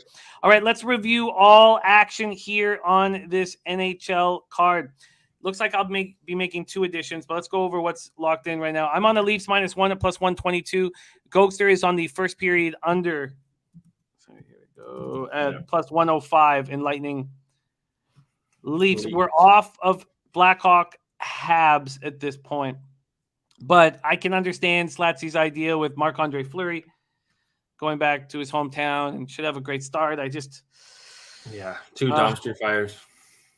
Gogster's on the over 5.5 at minus 119 in Ducks Columbus. I'm leaning towards Columbus, but I need Merzlikins to change everything and get back to what he was doing. So I'm going to stay off at this point, but I lean Columbus. He's on the over 5.5 minus 119. Gogster's on the Islanders first period minus 111, full game minus 107, team total over 2.5 minus 125. I'm just on them full game minus 110. Then I have interest in the Blues, but I'm going to stay off this Wings Blues spot. Then I'm adding the Flames -1 to my action. I'm on the Oilers -1 at plus 129. Gogster's on the over 6 in Winnipeg, Seattle. I'm going to add Seattle. So I will be adding Seattle and Calgary to my action. The Stars Kings is no action for us. And Gogster's on the first period under 1.5 plus 108 in Minnesota, San Jose. Does that sound right, Gogster? That's spot on, Jimmy. Nailed it. Well, thank you so much for joining us, Gogster, the pride of Belleville, Ontario. Hope you got the running water back in action, my man. We did. We needed a new faucet. The faucet was broken, so I called up the locals here, and they got the faucet going. So we got hot water, guys. We're good to go. Thank you so much, Jimmy, for having me on. It's always a treat, brother. We'll see you guys next week, and let's catch some tickets tonight, guys. Let Jay. Oh, I love it. There he is, Mr. Gogster in the house. We go from NHL to NCAA basketball here on the show. Let me see if Max is going to be ready to rock here. I see him. There he is, ready to go. Okay, we move on to NCAA basketball and the Cupcake King joining us here on a Thursday. And we have marquee matchups on board here. Very exciting looking card for Maxwell Smart. So please welcome to the show the man with the potato gun. And that gun is just his arm. Maxwell Smart in the house. Max, how are you? Listen, Jim, obviously I come in and sometimes I have a lot of fire. Today is one of those days. I was just enraged last night. UConn getting fucked in the mouth. They were taking hot shots to the back of the throat. And I'm telling you, it wasn't a warm gusher. It wasn't a packaged piece of candy. It was not good. It was possible animal fluid. And just to see us get screwed on the first half Then for UConn not to be able to take advantage of a team that missed like 18 free throws or some shit like that.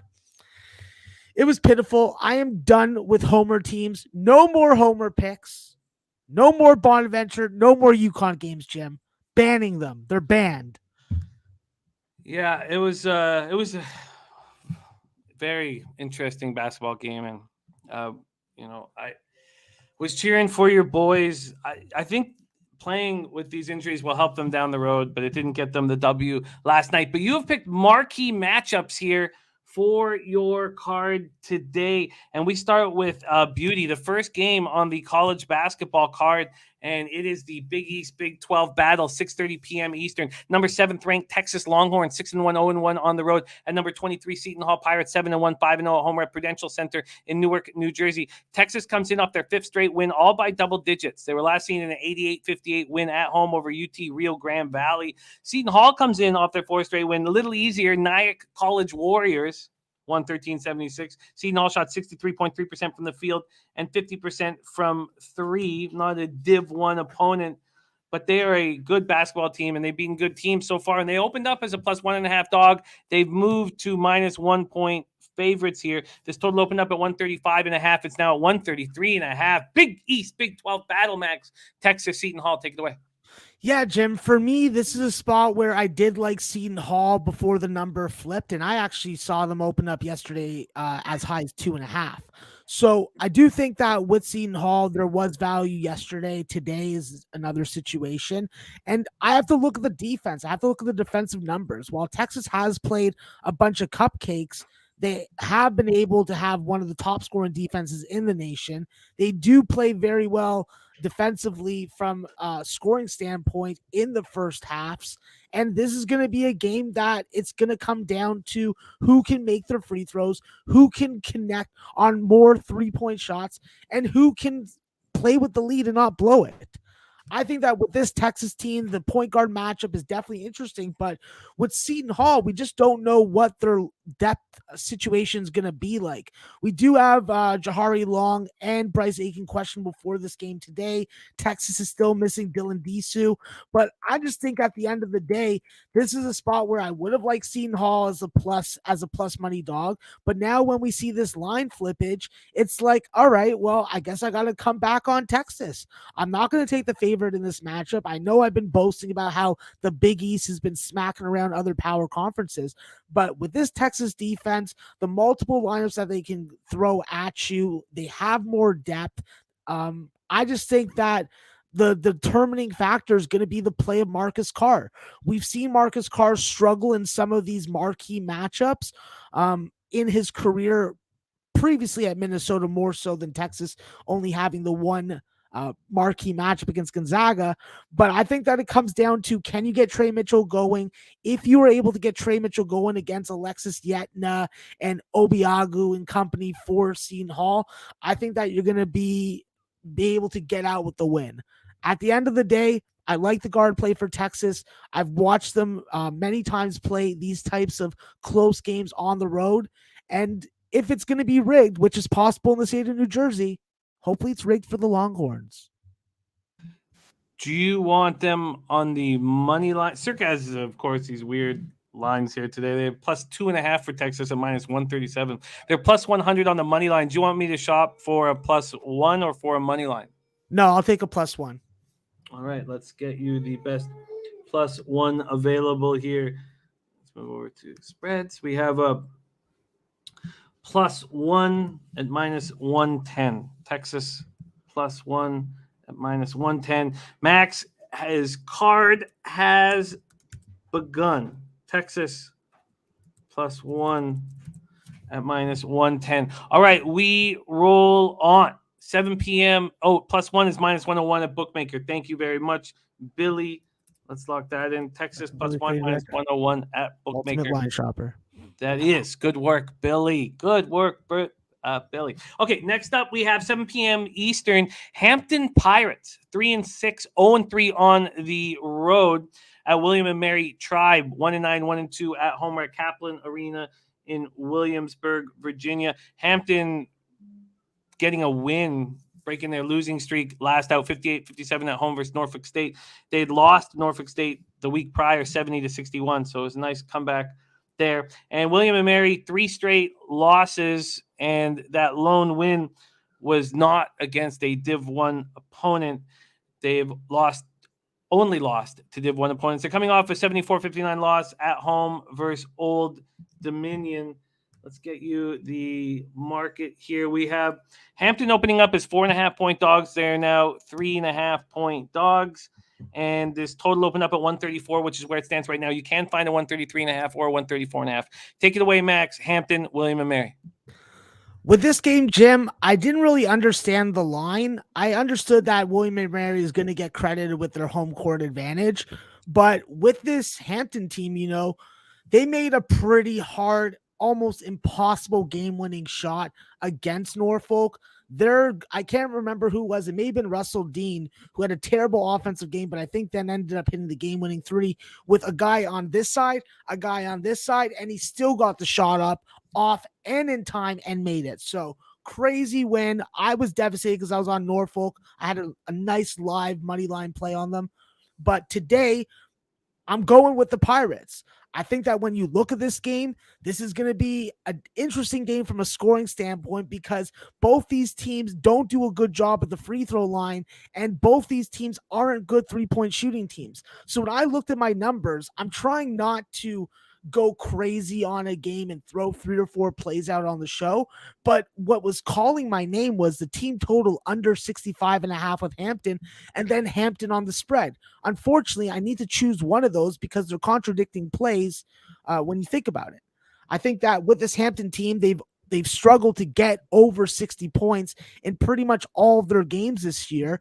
And with the exception of the Georgia Southern game, where they actually scored a lot of garbage points in the second half, they probably don't get past that. So it's really difficult for me to decide. I think that I'm just going to go with the dog here. I do like the team total under also. I think it's a grinded out type of game, but let's just play it safe. Let's go with the Hampton Pirates. William & Mary does not deserve to be a favorite, in my opinion. So let's freaking take advantage of it. I can get a +4 for Hampton. It's moved to 3.5 in most books, but +4 at -109 at Circa. Sounds good to me. All right, Max is on the board with Hampton +4 at -109.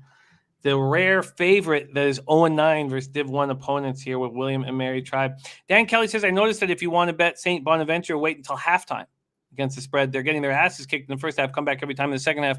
You love your Bonnies. What do you think of Dan's thoughts? Dan's absolutely right. Yesterday was a perfect example of that. I got extended into the game. I had first half under. I had full game under. I had St. Bonaventure first half full game. All 4 of those lost. I had to jump on St. Bonaventure team total over in the first half to recoup some. And then I went buck wild when I saw that they were making the turn and they were going to take over the game, hit them -7.5 and 9.5, and ended up making my local Gus send me a text message being like, you son of a bitch. So when he calls me a son of a bitch, I know I'm doing something right. Nice work there, Max. Nice work. 9 p.m. Eastern is next, and the Gonzaga Bulldogs now 7-2. Long time since they've had 2 losses in a season. At home to the Merrimack Warriors. We're at McCarthy in Spokane, Washington. This game pops off at 9 p.m.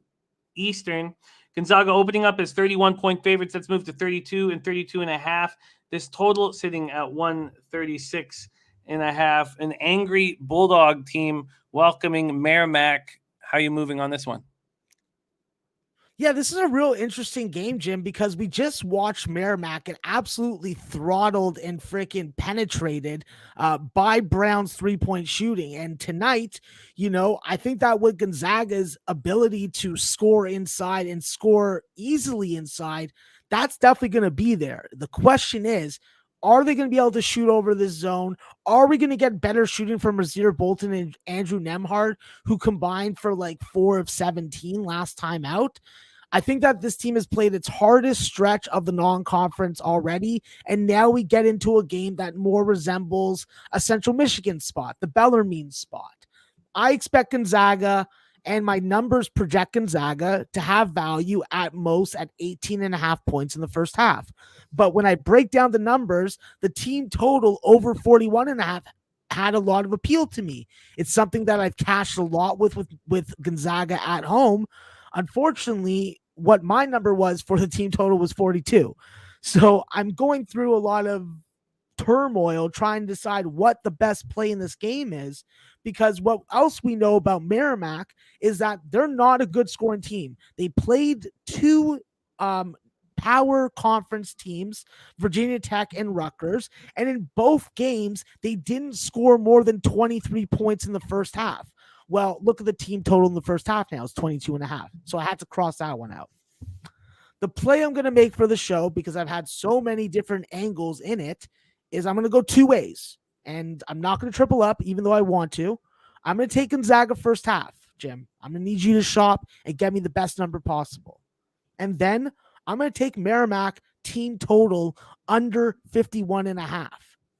I think that with we've seen from Gonzaga, if the defense against some of these lower tier opponents are shoddier in the first half, the defense gets better in the second half and vice versa.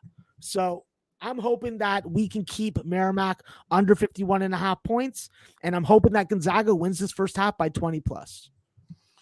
All right. We have 18.5s available at minus 110. I'm going to try a couple more books here, see if we can possibly beat that on the first half. And geez. Oh, of course. Why? They're afraid. People do not, certain books, when you see this, FanDuel does not want you to bet Gonzaga first. Gonzaga first half minus 16.5 at minus 142. Jesus. Yeah, I won't be taking that, Jim. No. Minus 18.5 at minus 110 is the best that we can get you. Pinnacle's moved it to minus 113. Some have moved it to minus 120. So we'll start there. Gonzaga first half minus 18.5 at minus 110. And then let's move over to the team total and see what we can get you with this. It's just alternate spreads, team props, Merrimack total points, 51.5. Under 51.5 at FanDuel is minus 104. That's better than the minus 113 that I bet. All right, so let's give you that as well. So then we're going to get Merrimack team total under 51.5 at minus 104. I can imagine the last few minutes of this game will be clench time. Ass clenching? Absolutely, Jim. It's like having a Starbucks, You think that it's a good time, then you get to the end of the cup, and you realize, what did I just drink? We move on to 9 p.m. Eastern. Iowa Hawkeyes 7-2, 1-1 on the road at number 17 ranked Iowa State Cyclones 8-0, 5-0 at home. James H. Hilton Coliseum in Ames, Iowa, and we have a minus 19 and minus 105 at DraftKings. Yeah, we'll take the 18.5. But thanks for shopping there for us, DC. And we have an Iowa Hawkeyes teams coming off back-to-back losses. They lost at Purdue 77-70 and then lost at home to Illinois 87-83. And these Cyclones just keep rolling, coming off a 64-58 win at Kraken. And the Taint play of the day is in. Max, would you prefer to have the Taint play of the day off the top or at the end? At the end, please. All right, let's do it. Iowa Hawkeyes, Iowa State Cyclones. The line has been moving. Let's see what we have right now. We have, that's first half. Let me move over to full game. We have it opening Iowa minus 3. They're now 5 or 5.5 point favorites. This total opened up at 151. It's now 151.5 or 152. Take it away. First off, Jim, I disagree with the line movement. And as you can see also, I am wearing Kentucky gear. I'm wearing a sweater and a hat. I'm not wearing my Iowa State hat because I like Iowa State in this matchup. When I look at Iowa State, TJ Alzberger is a guy that I didn't really like as a coach at UNLV, but now I like what he's doing. I think that when you look at this team, They harass you defensively. They have to force Iowa into turnovers if they want to be in this game. And with this being an in-state heated rivalry, I always want to try and take the point, especially in this matchup. When I break down Iowa State and the way that they were able to really suffocate and force Creighton and Memphis into turnovers, that's what they're going to need to do today. I think that when you look at them offensively, there definitely is a lot of promise with Isaiah Brockington. The question is, can he give you 40 minutes of that production, or is he only going to give you 20? I think that with the point guard play and having a freshman starting point guard in Tyrese Hunter is going to be important for him to be sound defensively, to make his free throws, and continue to give you that really good ball facilitation that we've seen at times, especially against Memphis. So I think that when you look at it, this is an Iowa State number with the points. And even though Iowa is a 90-point team on the season, they haven't done that on the road. I think that this is a game where even though Keegan Murray is going to have a lot of advantages, being able to break people off the dribble and using his length down low, I still think that at the end of the day, this is an Iowa State team that's going to win with defense. And this game is resembling what we watched against Virginia. So taking Iowa State with the points, and my number is 148.5. So I do like the under in the full game. I just going to try and limit my bets and just keep it to 1 in this game. Iowa State plus 5.5. Let's see what we can get for you here. Let's see what Circa is hanging as well. Iowa State, the big game on the card today, and they're just at 5. All right, they're just at 5. So let's see if we can beat that. Billy Friedrich wondering if you should sprinkle a little on the money line with Iowa State, Max. Yeah, I think that there's definitely value on the money line in this matchup. I prefer a first half money line, but that's just my personal preference. I always like to have that extra time to possibly live bet out of a first half money line loss, which I had to do multiple times last night. Iowa State plus 5.5 at minus 110. And good news, because that rolls exactly with sweet taint. Max and taint correlate. Max and taint correlate. It's a big deal when these things correlate.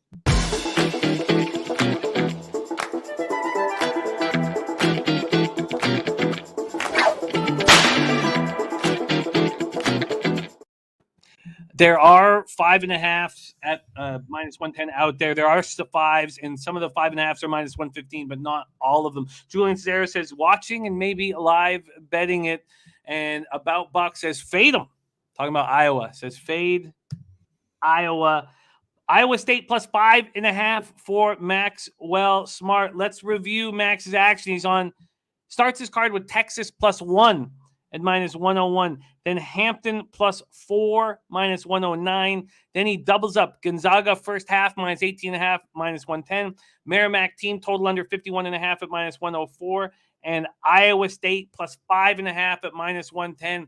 Catch Maxwell Smart today, Monday through Friday at 5 p.m. Eastern, alongside Connor Mack, breaking down college basketball on our NCAA Net Profits show. Max, we love you. Thank you for joining us today. Do you have any last words to these great cappers supporting the show? Well, obviously, thank you to everybody in the chat, everybody that's watching. Love me, hate me, fade me, tail me. As long as you make money, that's the name of the game. And Jim, I heard that you got a real serious guest coming on after me. A guy who loves BBWs. A guy who loves harpooning whales.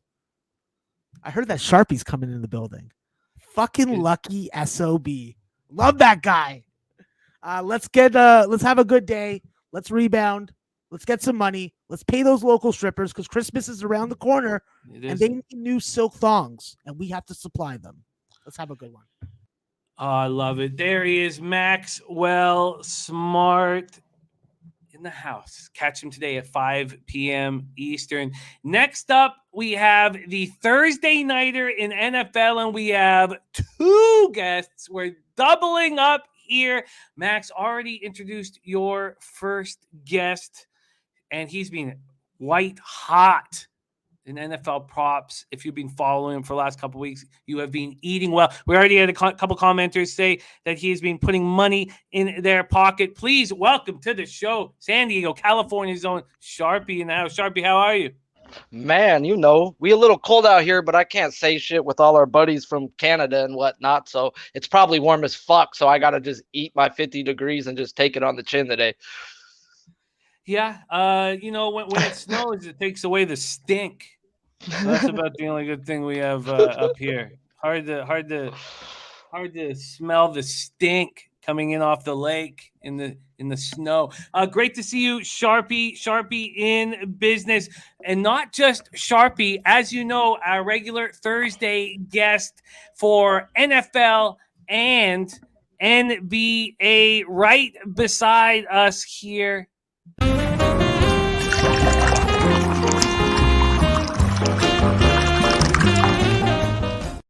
Dutchy, what's happening, my man? Jimmy the motherfucking bag. My guy Sharpie, salute to you guys, man. You know why we here? Turn your motherfucking bookie to a bum. A fucking bum. No knife, no gun, just that knowledge, son. Yeah, man. I love it. I love it. And we have a very difficult football game here. One where both of your styles of capping will really benefit. I can see how looking at this from the prop market can be an easier angle than a side, because what the injuries have done will open up betting opportunities for you when you single out certain players. But as a team, what the hell is going to happen with all these injuries? Pittsburgh opening up as 4-point dogs. This is Big Ben's final short week of his career. And with the injuries in Vikings land to Thielen and to Dalvin Cook, people are moving towards these Steelers. They got to 3 and then 3.5 and 3. So at Pinnacle, they opened at 4 and they were at 4 for 3 minutes. 3 minutes on Sunday from 7:23 p.m. to 7:26 p.m. Then they went to 3.5. They were at 3.5 until yesterday at 3 p.m. Then they went to 3. At that point, they stayed at 3, and that is where they are right now. Now, it's a strange 3 because if you want the Steelers plus 3, you're getting plus 111. There have been times where it opened at plus 100. So once it got to 3, money has come in on these Vikings. From a total standpoint, it opened at 45. It lasted at 45 for 24 hours. Then it moved to 44. Then it moved down to 43. It is back at 44. From a cash flow standpoint, here we have 17,237 tickets in. 47% of the tickets are on the Vikes, but 71% of the cash is. And then from a total standpoint, 39% of tickets are on the over, but 57% of cash is. Dutch Boy Fresh, we will start with you. Pittsburgh Steelers, Minnesota Vikings. How are you thinking of getting paid on this Thursday nighter? Yeah, man. I'm really liking Minnesota here off that embarrassing loss to Detroit, Jim. Steelers, that was a tough win, tough game, always a tough game against the division rival, the Ravens. A short week. I know Big Ben's actually been solid on these Thursday nights. But he's not the same big old Ben. His ass is getting old. I don't think he'll be too limber out there on a short week. But really, this is just a Minnesota spot, I believe. Now, the Steelers did play pretty well, obviously. Now, they played decent, obviously, against the Ravens. But their last 2 road games have been losses, and they've given up 41 points in both of those games. They're 1-3 ATS, last 4 on the road.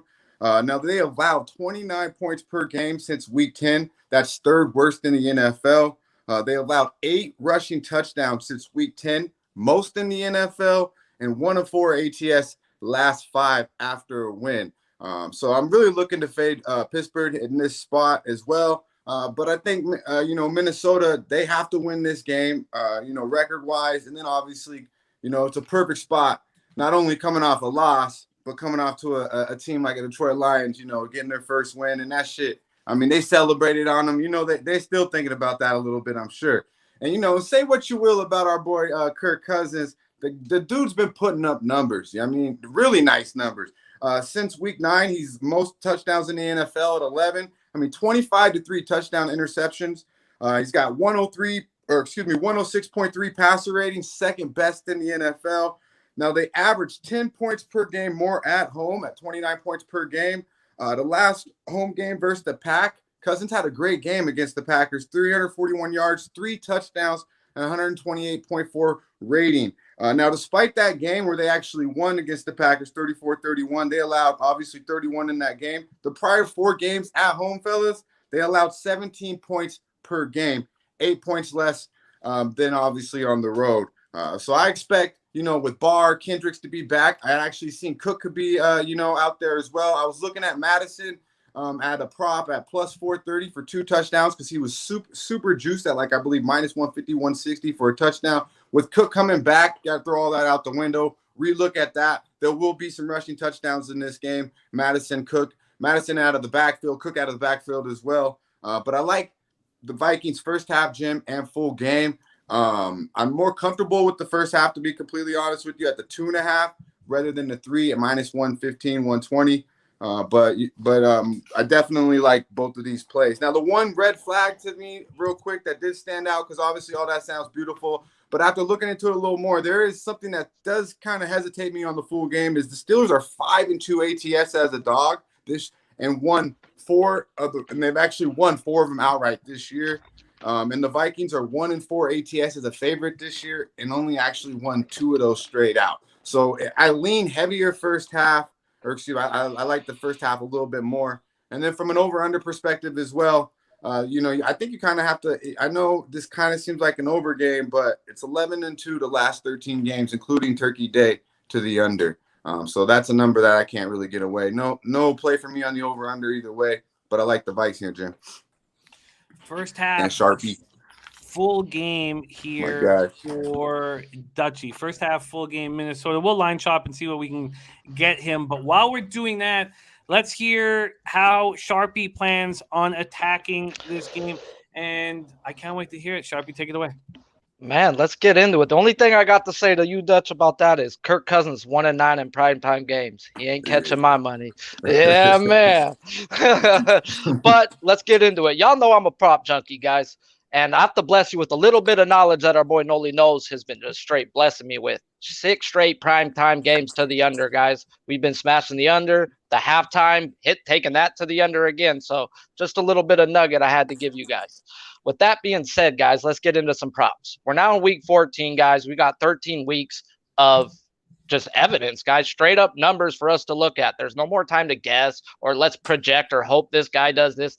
Nah, we want dudes hitting at 65% or better, and we're going to play them. We're going to find the matchups to play in.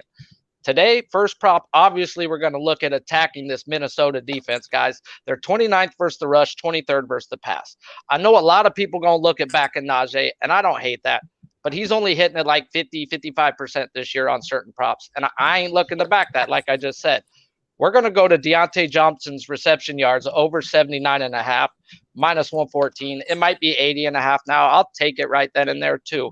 Here and why, guys. He's hitting at 72% this year to the over, 8 out of 11 games. His last 4 games, he's averaging 12.75 targets, 7.75 catches, and 96 yards a game. There's only been 1 game this year where he hasn't seen double-digit targets. Ben Roethlisberger, don't throw it deep, and he peppers the fuck out of Mr. Johnson. They're running the ball only 39% of the time, throwing the ball 61% of the time, and Johnson is soaking up 26% of those targets, guys. So as I was digging into that, we're going to play Johnson over 6.5 catches, too, at minus 113. He's hit 70-plus yards, guys, in 9 games. He's had over 7 catches in 7 of those 9 games. That correlates to me at 78% of the time. He's taking his receptions with his yards. That, to me, is a double-up spot, guys.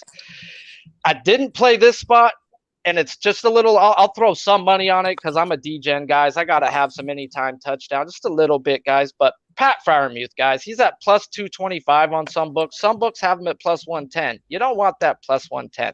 The Vikings are 23rd in the NFL, allowing 1.8 touchdowns through the air. Not good, guys. And then we get into what the Steelers do. What does what does Big Ben do in the red zone? If you look at his red zone targets, the highest red zone target is Mr. Pat Fryermuth over there at 24%, guys. So this guy gets targeted and targeted in the red zone. Like I said, he scored in damn near half of his games, and in half of his games that don't correlate to a 225. That's a plus 100. That's a coin flip if he's scoring in half of his games. So you got to take value sometimes, and there was value there. And Dutch, why the fuck does Dalvin Cook got to be there tonight? Because it was a Madison day from the get-go, bro. Like, that's one dude I've got circled.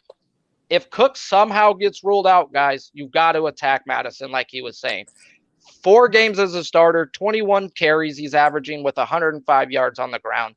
The Steelers are 23rd versus the rush, allowing 130 yards a game. If I know who was getting the bulk of the carries, I would ride that Vikings running back to the bank, guys. I love it. I love it. Birdie's saying Vikings getting some of the secondary back. We just know that Patrick Peterson will be back at this point. I love these looks. I just want to get some juice here for my notes. Deontay Johnson, was it over 78.5 receiving yards? 79.5 at minus 114. 79.5 at minus 114. And then what was the receptions? 6.5 at minus 113. Minus 113. And what did you end up doing with Fryermuth TD? Plus 225? I ended up not playing it. I was just giving that out for the people as a D-Gen type play. No, I feel you.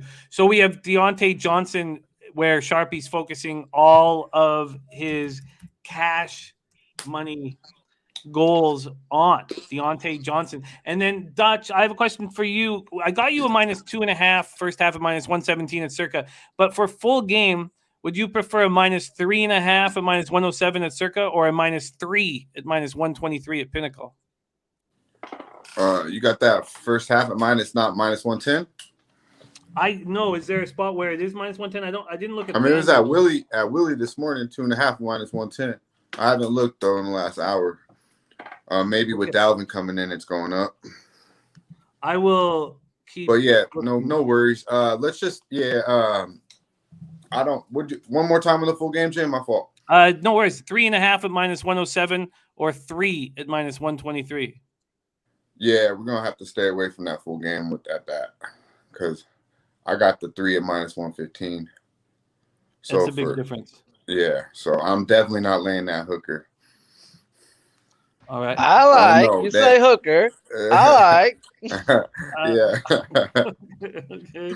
Yeah, I'm not paying that bitch, bro. No.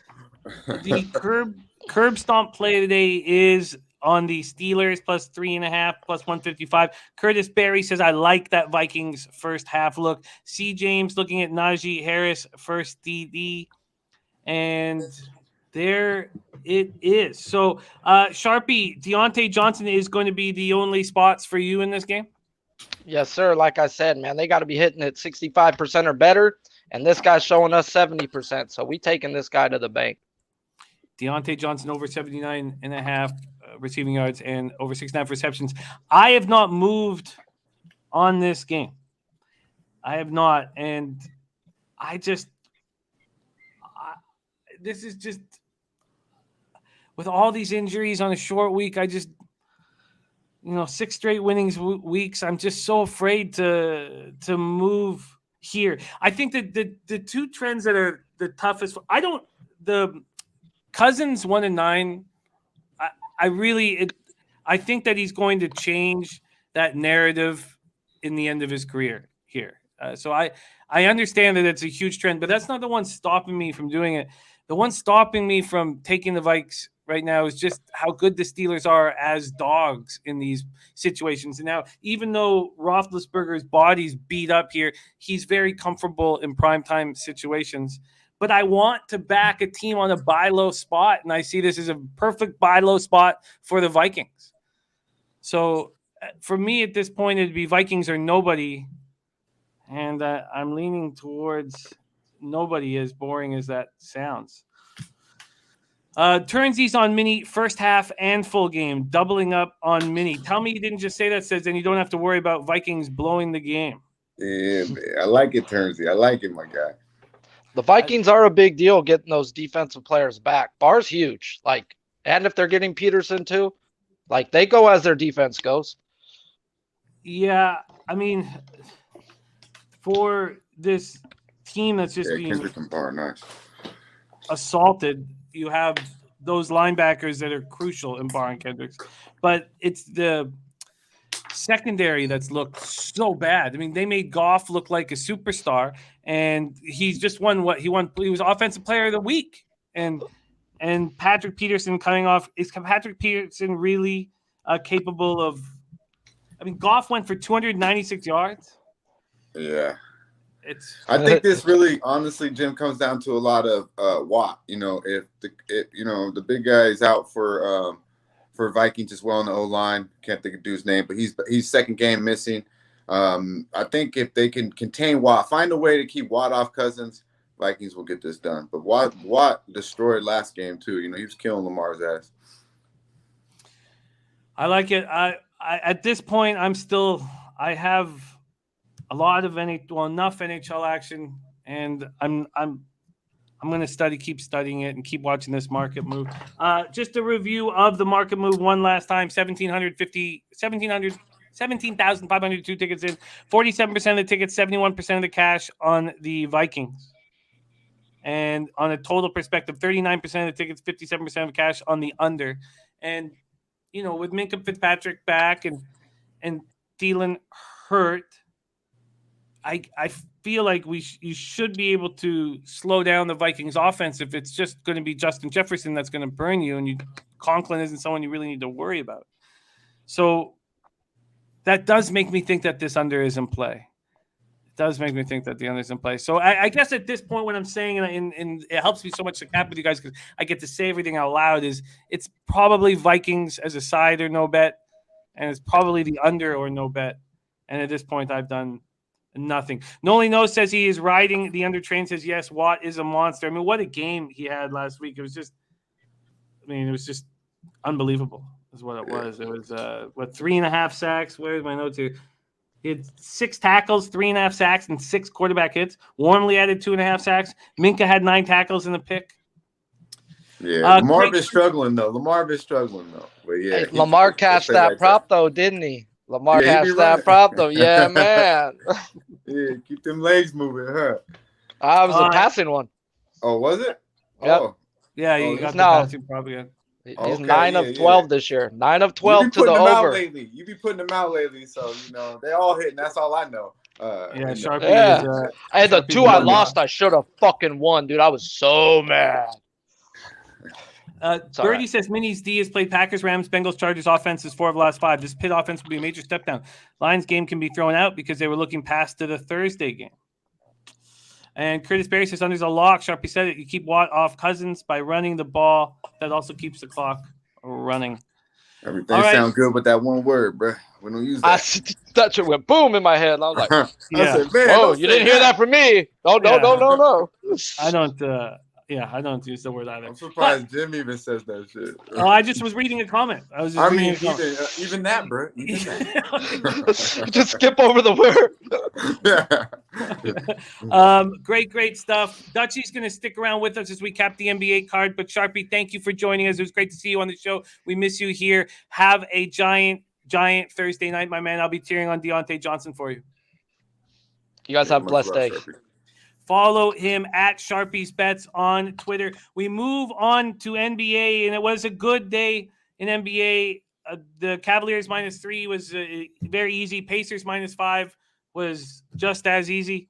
Bucks first half, team total over 54.5 was a loss and a mess. Raptors first quarter -2 was a winner, and I think I'm going to keep going back to the Raptors first quarter. Well, they just seemed so in control for half of the game. And then teams start figuring out their shortcomings because there's a lot of them with the Raptors. And even when they were rolling, Siakam was making moves. He was dropping shots that I would say he hits 30% of the time. He was getting bounces, nice rims. And so I think that on this homestand, because Raptors are still on it, that they're going to be really tough to beat first quarter, first half. And I think I'm going to keep going back to the well. Timberwolves plus 6.5 was a loser. And then Celtics first quarter was very easy. And Magic first quarter was a push. So 4-2 plus 1.75 units. But fuck, man, they're up 34-30 with a minute and 29 seconds left. They're up. Sorry, what was the? So it was 34. They were up 34-33 with 11 seconds left. And Bagley hit his second three of the last 30 seconds. And he hit it with 2.6 seconds left to push. Very, very exciting.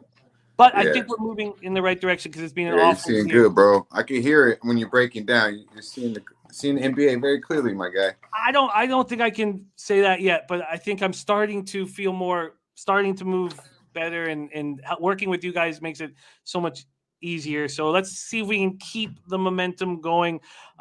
And this is a wild 3-game slate, and I can't wait to break it down with you. We start with Utah Jazz 16-7, 7-3 on the road at Philadelphia 76ers, 14-11, 5-5 at home, Wells Fargo Center, Philadelphia, Pennsylvania. We have Utah, both teams coming in on the second half of a back-to-back, and my first instinct was, well, one team should be able to handle this much better than the other, and that being Utah. But then, the Sixers are getting healthier, and the Jazz opened -3 at -110. Now they're -3 at -101. So Sixers money coming in. They both had to travel last night, so there's no advantage there. This total opened up at 216.5. There's still some 216s, but mostly there's 216.5, mostly 216s now. There's 3,455 tickets in. 26% of the tickets are on the Sixers and 42% of the cash. So 26% of tickets are on the Sixers, and yet the market's moving towards them. And that gave me pause. 52 and 59 for the under. So Jazz won their fifth straight game, dominant 136-104 victory in Minnesota. Donovan Mitchell 36, Bogdanovich 21, and Mike Conley wasn't excellent last night, but he's hitting 47.6% from three, which is leading the league and very surprising. Sixers completed the 2-game sweep in Charlotte. It was fun to watch those two teams battle, but it was interesting to see how much energy it expended from the Sixers. And that was my thought. I was like, look at all the energy the Sixers are expending while the Jazz are doing it so easily. Embiid went for 32, 8, and 4. Curry had 23. Harris had 18. And Embiid looked very good in that 2-game series. Here we go, Dutch. Can't wait to hear your breakdown, Jazz Sixers. Yeah, man. I think the only way it was fun if you was watching that Sixers Charlotte 2 games, Jim, was if you had the Hornets, because it definitely wasn't fun back in the Sixers game 1, and I stayed far the fuck away game 2 against the Hornets. I'll give them credit. They won both games, and they did beat Atlanta too as well without Tobias. But like you said, they spent a lot of energy. And the Sixers, Joel Embiid, I would be very shocked if he plays tonight. He played tons of minutes last night. That whole damn starting 5 played a lot of minutes last night. It was a tough game too. I just believe, Joel Embiid's a guy that I rarely want to back on a game-to-game basis, let alone on a back-to-back. Be very shocked if he is in the lineup, and if he is, he'll probably be about 65% by third quarter. But the Jazz, man, they're finding their stride, Jim. They're a team that I want to back. Even off a back-to-back, they're deep. They're 5-0 straight up their last 5. But what they've been doing is they've been playing a lot better basketball. Like I mentioned, they're finding their stride, shooting 53% from the field in that span, 47.8% from 3. Now they are 2-1 ATS in back-to-backs this year. And the Sixers are 1-1 ATS in back-to-backs, but they're 0-5 ATS in their last 5 at the house, 3-7 ATS on the season at the house, and 2-5 against the number in the last 7. I know they've had guys in and out of the lineup, which is more of a reason why I could look to fade them here. I believe there will be more guys out of lineup tonight. Whoever's in there, whoever's out, Utah should rout them. Mitchell was the only guy who had 30-plus minutes, I believe, last night in that blowout win against Minnesota. I just like what I see from Utah. They're clicking on all bases right now. Clarkson off the bench. They're nice, man. I think they'll handle a very tired Philly team tonight. So do I. So why is it not 3.5 or 4? And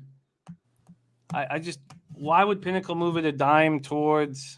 Do you have any idea? Can you give me I agree with you completely. So I know you like the Jazz here, but can you give me the other side? What is the other side? What are we going up against? People who are like, I think this is the Sixers who can take care of business here. I guess it would be the home court, and I do believe Sixers do have players. They're deep as well now that they are getting their roster back. But I don't really see it, Jim. To be honest with you, that's why I fired it right away. I guess you could see it that I mean, I don't know if you're watching basketball, like you said, they put out a lot of energy to beat them Hornets, and that's a Hornets team that's missing 3-4 of their fucking main players. You know what I'm saying? So. I don't know, to be quite honest with you. I could see it being a home team, obviously being the home team. Utah being in the back-to-back, they think the home team has the advantage there. And be down low, pretty good matchup for Gobert. But personally, I think Mitchell and the boys will handle him. Conley, Clarkson off the bench. I think this is a Utah spot, easy money right here, Jim.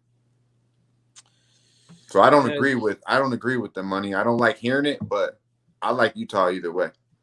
So now you get the -3 with no juice or 1 cent. So you want the -3 -101? Let's do it, my man. Jazz -3 -101. Brandon Lugo's on Embiid under 40.5 points, rebound, and assist. If he plays, I don't think he goes off or plays heavy minutes. Lee Davis says Skinner's in net now for Edmonton down to -117. Lee, I thought that possibly that line was set at where it was because there was an inkling that Skinner might be in that. So the fact that that's that big of a market move, I'm very uncomfortable with this spot. Billy Friedrich says Philly 0-5 last 5 at home against the spread. Mike Jim, go ahead, my man. I was just gonna say, what's your perspective on why the money's coming in on Philly? Because I really don't have an answer for that. My only thinking here is that your initial response to the home court here on a back-to-back is helpful, but I think they're saying that Embiid is going to man up on the second half of a back-to-back against a very, very tough opponent in Gobert. And if Embiid and Gobert can, expend so much energy on each other, then who has the best cast around them? And still, I go back to the Jazz. So yeah, give me Ingles, Bogdanovic, all them boys. Yeah, so I find it. I think what went wrong for me at the beginning of the year is that I wasn't so afraid of the NBA, and in the 5 years we've been capping publicly together the NBA, I've always had such a fear and a respect for the NBA, and when I lose that for a second, I get burnt. I have to know how dangerous the NBA is, and just be very cautious and scared money don't make money, maybe, but the more fear. When I first started betting NBA, my very first year down in Costa Rica, I went down, 15 or 16 units. Pete gave me this huge speech, and then I went on one of the biggest runs of my life. But it was all about how scared I was of, and so. So going back to it, that's how I feel about props right now, Jim. everyone I write down and don't bet hits. Everyone I bet. Brick City, baby. So I'm treading lightly in the prop market right now. As Ski Profit says, the first week or two are always tricky. Said I was getting killed. In Ski, there's an idea from a lot of pro bettors that in all sports, and I don't fully agree with this, but when a pro bettor tells you something, then you just listen. Don't say, "Oh, I don't agree with that shit." Just listen. Saying that the public always wins in the first 2 or 3 weeks or more, depending on the type of sport and how long it goes. But the first few weeks of a sport, the public always wins. It's the sharps that come in and start destroying after that first 2 or 3 weeks where the public gets theirs. So Ray Charles says they think Embiid will produce. And he says, I don't think he will tonight on the back-to-back. He hasn't looked right after big games. I'll bet against that. All right. I will bet against that. I don't understand it. And when I don't understand something, I think it's best if I just stay off. I hear you. So that is probably what I'm going to do here. All right. There's huge news that's come in Vancouver. We have a news flash here that we're going to have, but we'll wait for the news break till we're closing up, and Jose will come in with the news flash. 8 p.m. Eastern, Los Angeles Lakers 13-12, 4-5 on the road at Memphis Grizzlies, 14-10, 8-5 at home. FedEx Forum in Memphis, Tennessee. Lakers 15th in pace at 97.60 possessions a game, while Memphis 17th at 97.10 possessions a game. And that's last 5. Let's take a look at the market here. We have the Lakers opening up at -3.5. Now they're -4. I thought that at one point it moved even more than that, and it hasn't. So when it moved to -4, it got up to -105, and it's now at +102. So I think this is I can't wait to talk about this game. Okay, let me just move over the total here in this one. I opened at 222.5, now at 223.5. When we go to the cash flow, we have 4,514 tickets in, 23% of the tickets on Memphis, 32% of the cash. And then we have 59% of tickets on the under and 72% of cash on the under. And Lakers coming off their third win in 4 games, 117-102 at home versus Celtics on Tuesday night. It was a perfect situation for them. And when we see them in these situations where they get 3 days rest at home, you just got to bet them, especially if they've been losing. So LeBron James talked about how proud he was of the team. He goes for 30, 13 of 19 shooting. Davis 17 and 16. Westbrook 24 and 11. Grizzlies had their 5-game winning streak snap last night. Lost their first game without Ja. Dylan Brooks was extremely angry after the game at the reffing. He got a second tech with 27.5 seconds left. Jaren Jackson Jr. went for 26. And clearly, Luka is embarrassed at what everybody's saying about him. And when you embarrass, and we've seen LeBron, sort of embarrassed at times, when you poke these superstars and they're actually embarrassed, they can come back and be spectacular. Yeah. And Memphis is an angry group, and this might be a nice buy low spot on them because they're athletically gifted and young, and they shouldn't have too much trouble coming back on the second half of a back-to-back. But let's hear what Dutchie has to say. Lakers, Grizzlies, take it away. Yeah, Jim. I want to agree with you, bro. But on this one, because I don't really like having money on the Lakers, to be quite honest with you. But I did jump on it at -3. And watching the Grizzlies, I just think, I was on the Grizzlies last night thinking Luka and them boys would just be too tired. But the Grizzlies, I think, are just missing a little too much right now. And we got a little carried away with that winning record when you really look at who they played. Now, the Lakers actually, first off, let's go with the Lakers. They impressed me against the Celtics. Had probably the best game, honestly, of the year. +16 in the rebounds, 51% from the field, and still only shot 29% from 3 and won by double digits. Only 17 free throw attempts in there, so I think they could be a little more aggressive, and they could actually, just pick up and continue where they left off against Boston. They had 66 points in the paint. Attack. That's what I like. Get it inside to AD. AD shooting horrible from like the perimeter, mid-range. Just get inside. Just keep going inside, and then everything else comes to you. They are 7-1 straight up in the last 8 meetings also. But this comes to me as what I've seen. The Grizz, they got out-rebounded last night by 7 to the Dallas Mavericks. That should not happen. The Dallas Mavericks just got out-rebounded night before by 11 to the, I believe, to the Nets. So it's just like, to me, it's starting to catch up with the people they're missing. You look at their bench, it's like, who do they really have coming off the bench? They're missing Clark now. They're missing Anderson. And then obviously John has been gone. But what I mentioned is how I think maybe we overreacted a little bit. And first of all, I know they're young, but they don't have many horses now, Jim. And the starters did play 30+ minutes last night. But what I went to about them, maybe overreacting about this 5-game winning streak and then not or leading in every point of each game. They played in the 5 games they played the Kings, all right, without Harrison Barnes and without the big boy down low Holmes. They played the Raptors without OG and Trent. They played OKC without Shea. They played the Mavericks without Luka, and they played Miami without fucking Bam and Jimmy Butler. So really, who have they beat in that 5 games? Nobody, realistically, with a healthy roster. They played a Luka team last night on a back-to-back, an out-of-shape Luka. They had a hard loss, and they still couldn't win at home against Dallas. I like the Lakers here. I locked it in at -3. Give me the best number you can get at this time, Jim. But I do think the Lakers will handle business at the house. And most importantly, it's our motherfucking guy Wham motherfucking Bam's birthday. I know the Lakers will win and cover for my guy. Too good of a guy for it not to happen, for his team not to win on his motherfucking day. Make it happen. Make it motherfucking happen, Lakers. Yeah, man. It's a great breakdown. Ski Profit adds these statistics. Your third game in 9 days versus third in 4 nights. So you have the rested road faves versus an unrested opponent. 68.3 straight up since 1995. 13-2 straight up this season. And he got minus 140. He says it's playable to minus 190.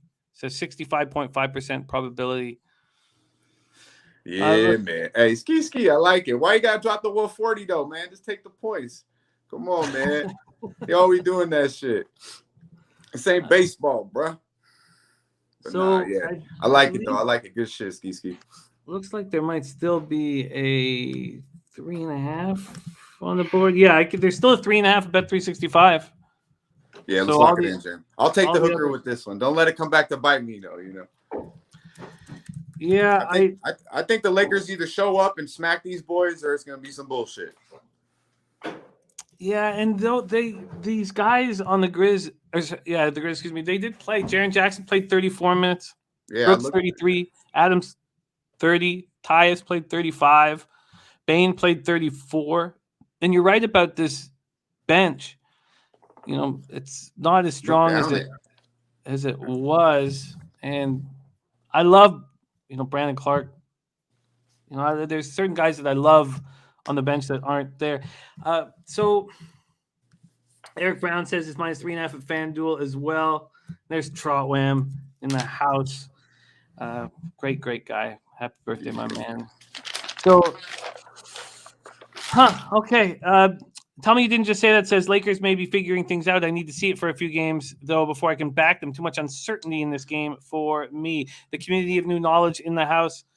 And good. All the best, Ski. Have a great day. Thank you for joining us. So Dutch is on the Lakers minus 3.5 at this point. And again, to reiterate the cash in this spot, more bigger bets have come in on the Grizzlies as we've been talking. So 4,526 tickets in, just 23% of the tickets, but 45% of the cash on the Grizzlies, and then 59 and 72 to the under.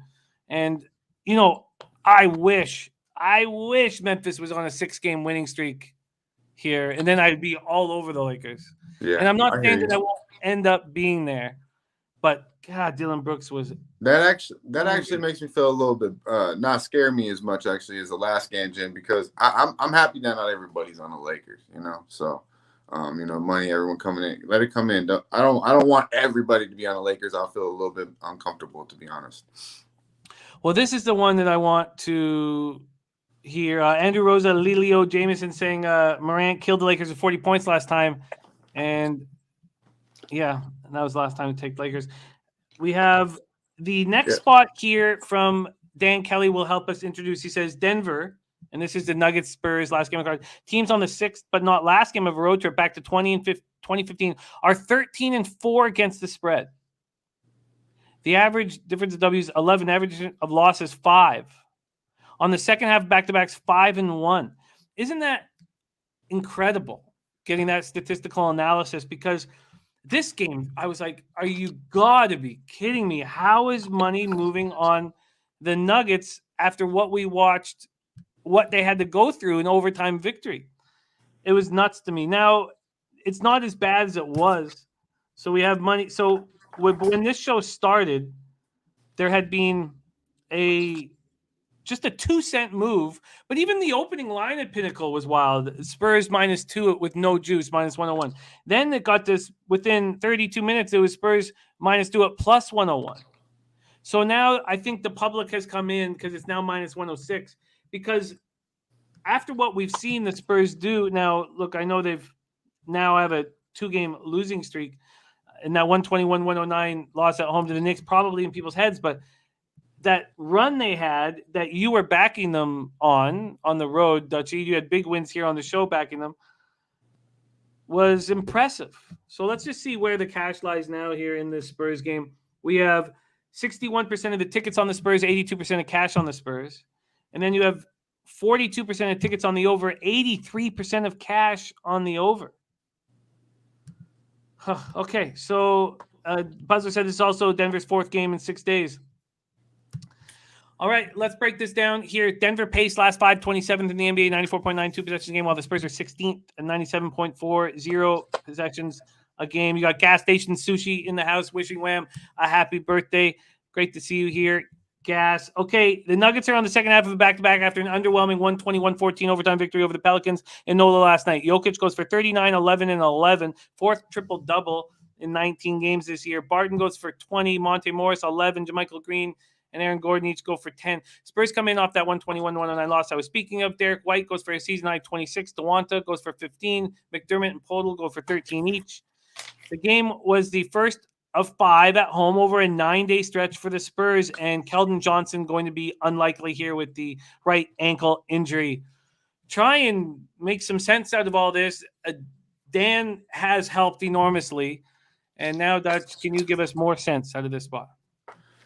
Yeah, man, that's a good stat, Dan. I don't like it, but it's a good stat, my guy. It's a good stat. Yeah, these two teams did play October 22nd. The Spurs shot 25% from 3. They lost that game in Denver by 6 points, but they did shoot 25% from 3 and only got 18 points off the bench. Now, in the last 4 games, they've been shooting 37% from 3 and averaging 36 points bench production there. So I simply believe the Spurs have been playing better basketball. I've lost a couple games in a row here, and they're going to get right against a very tired Denver team who I was on last night as a freshest look, and got lucky maybe. And I appreciate the Joker for showing out and getting me that money. But he's gonna give me my money tonight because I'm gonna fade his ass if he's on the court or not. I don't believe he'll play tonight. The money in the market is showing that he will play. But I wouldn't be shocked if he doesn't. Will Barton was a game time decision with an illness last night. Played 40 fucking plus minutes. Look at the minutes last night for these guys. And when you look down on the bench as well, they don't have much to offer. We did get some, did get a production out of Zeke last night.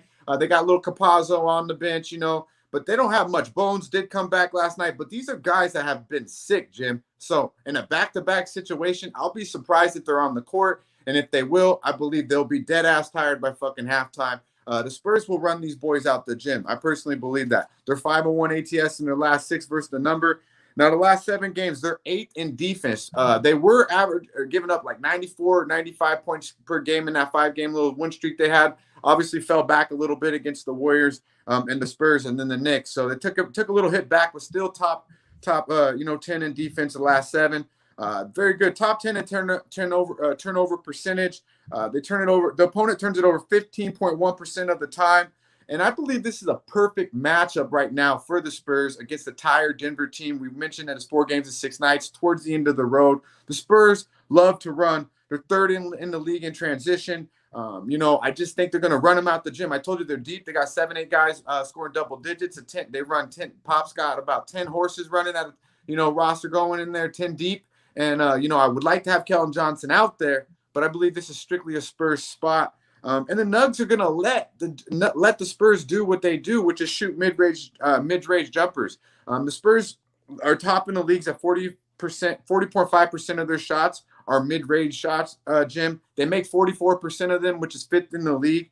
And like I mentioned, the Nuggets don't want you to shoot threes, and they don't want you to go to the rim. They simply allow you to shoot perimeter shots 45% from mid-range, bottom 10 in the league, and they turn it over 14.2% of the time. So to me, this really looks bottom tier as well. So this looks like a perfect matchup, not only due to Nuggets in the back-to-back 4 games in 6 nights, just a perfect matchup all around, actually. And keep in mind, when they won that game by 6 in Denver, they had Michael Porter Jr. out there. They had a lot better healthy roster intact. The Nuggets are 3-4 ATS last 7 on the road, and 3-8 last against a number the last 11. This is a clear fade spot of the Denver Nuggets right here. All of that I completely agree with, and the public is going to be all over this spot. It was my first initial thought here, and the market is going to keep me off of betting the Spurs, and I just can't do it when it's so blatantly obvious that, and everything that you broke down makes so much sense. And yet they're giving us this line that's just begging for Spurs action. I mean, we all saw what the Nuggets had to go through. Now, and I'm happy that you cashed on the Nuggets because that was my same feeling with the Nuggets last night. I was like, look, the Nuggets, they're begging us to take the Nuggets, and I can't do it. I thought that way about the Cavs too, though. The Cavs and the Nuggets, I felt like that. I just, But we could explain the Cavs. We could explain it with DeMar out. I thought it was like there was an explanation. There was an explanation. That's it, I guess, because the models, we had a lot of advanced models saying the Bulls are the play here. It was perfect. I thought it was just a perfect situation. But I didn't understand. I couldn't understand the line in the Pelicans game. And we had James Lill say, "Thank me later. Bet the Nuggets." I mean, I'm in NOLA. I watch his team. Nuggets are going to run roughshod. So I was so happy that they cashed for you guys. Just something here is just makes me uncomfortable. Yeah, I just got to cap. What I see and what I cap, I got to go with Jim. But yeah, you're right. Win that way, right? Yeah, you're a winning capper. Right. Yeah, trust it. The NBA, I don't really doubt it. I don't doubt myself too much in the NBA. That's one thing. If other things, I let. But the NBA, I stick to my guns, and I believe, bro. Break. It'll be tequila and churros tonight. It'll be party time in San Antonio, my guy. Yeah, man. So Dan Kelly's going to trust his numbers. Dutch is going to trust his numbers. This was what makes capping exciting. Yeah. So Dan Kelly says, I just got on Denver -4 at +175. So he's going to look to middle that during the game, looking for a middle. Right? Dan the motherfucking man. He's going to be live betting it there. So at this point, I have no action at this point. We have Spurs -2, Lakers -3.5, and Jazz -3 for Dutch. Chalky is a motherfucker today, huh? I don't. These are all under 5, right? These aren't big favorites or anything like that. Right. So. I know. It's just, I feel like I'm taking the 3 kind of, but when I broke it down, I'm like, damn, like you said it at the start of the show, Jim, like these 3 games, this is a difficult card, like, and it is, but I really like all 3 of these sides a lot, to be honest with you. I think I'm getting a really solid number in all of them. Well, each game has at least one team on the second half of a back-to-back, and it's it adds another layer of difficulty when we're dealing with that. So I'm going to take more time here. I'm going to spend the afternoon just staring at this. This total has gone from 214.5 to 215.5 in Denver, San Antonio. Do you agree with that? One towards more time. The over, the Nuggets Spurs total moving towards the over. Actually, all these totals. Oh no, not the Utah Philly, but Lakers Memphis is moving towards the over, and Denver San Antonio moving towards the over. Yeah, I think the Spurs are going to run these boys, run it. So I would obviously look over there, but not too big on the totals. But I like the overs in the Lakers games too. I don't think it hit or pushed last game, but man, them totals in the Lakers, they seem to get up there. Dutchie, thank you so much for joining us, my man. Have a giant day. You can catch Dutchie starring on our NBA Pub Hub, 4 p.m. Eastern, Monday through Friday, and follow him on Twitter at DutchBoyFresh. Dutchie, thank you so much. Any last words for the great capper supporting the show?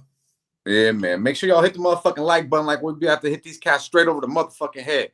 Y'all stay fresh.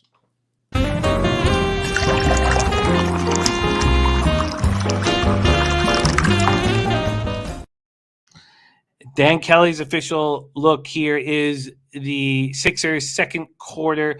All right, we may have some breaking news here, and while that is possibly happening, let's review all official action here. Coming off a nice day in NBA, but a bad day in college. 0-2 in college basketball, 0-2 in NHL, and woke up pretty angry.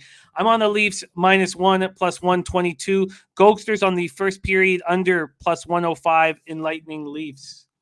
In the Blackhawks, Habs were both staying off. Gogster's on the over 5 at -119, and I want to bet Columbus, but I just can't after what I've seen from Elvis Merzlikins the last few days. Gogster's tripling up in the Predators-Islanders game. He's on the Islanders' first period. Islanders team total over 2.5 at -125 in the full game -107. and I am on the Islanders at minus 110. And Puzzler saying, this is important. Puzzler saying, since you don't actually know who bets or why the lines move, you have to make, no doubt, excellent inferences on questionable data. Go with what you can prove. I hear you, Puzzler, but I didn't want the Pacers yesterday. The market told me that I had to bet the Pacers. That's what the market said, and the Pacers absolutely annihilated the Knicks. So I think that I have not even come close to mastering the art of understanding and reading these market moves, but I'm working on it, and I do think that it helps. T-Mac, great to see you. So let's keep rolling. So that I'm on the Islanders minus 110. Ghosters on Islanders first period, full game, and team total over 2.5. The Blues interest me, and Charlie Lindgren, I think, can actually have a good start here. Whether or not he's going to have 3 good starts as a 4-stringer, I don't know. Thanks, Curtis. It's, before I had a slight losing weekend in college football last weekend, I was up in 5 of the 6 sports. The only sport I was losing was in basketball, but that was keeping me up every night. Yeah, Mike, I think it helps. I think we can improve. I think we can continue. Like, I can get better and better and better and better and better at capping, and it's working with you guys that will help that. I'm adding the Flames minus 1 here at home against the Hurricanes. I'm on the Oilers minus 1 at plus 129. Koskinen's not in net. Stuart Skinner is. I mean, is there really that big of a difference between these two goalies? Maybe a slight difference, but for the market to move this quick to the Bruins, I'm very nervous about it. All right. Preston says, whenever I stand in the casino and hear the chatter of all the people betting at the kiosk, if you fade them, you'll win 80% of the time. He says Nets and Bulls were the favorite bets last night.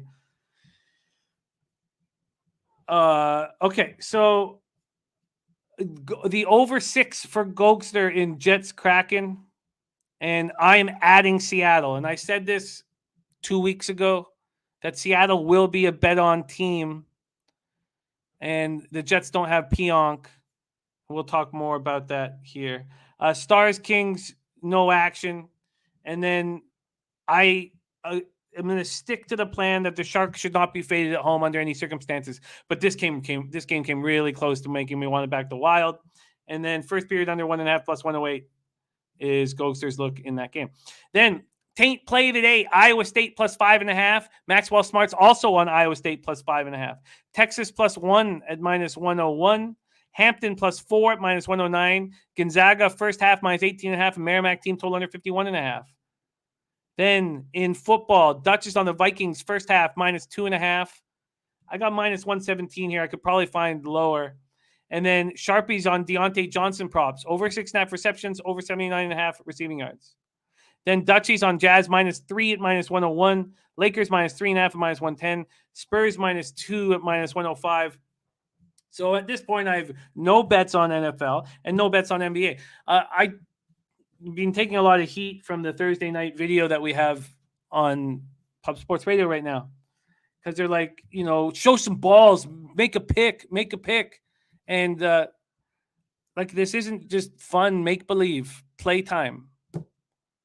And I'm not just going to, give you a pick because it's fun and exciting. And, this is what we do every day. And we're trying to make money off of it. And I'm trying to cut my quantity down. And I'm trying to be a winning gambler. And I'm going to continue trying to do that, even if it makes these videos less fun or whatever it is. So that's the situation. Jose, do you want to come in with the breaking news? We've been waiting for this breaking news. Do we have breaking news?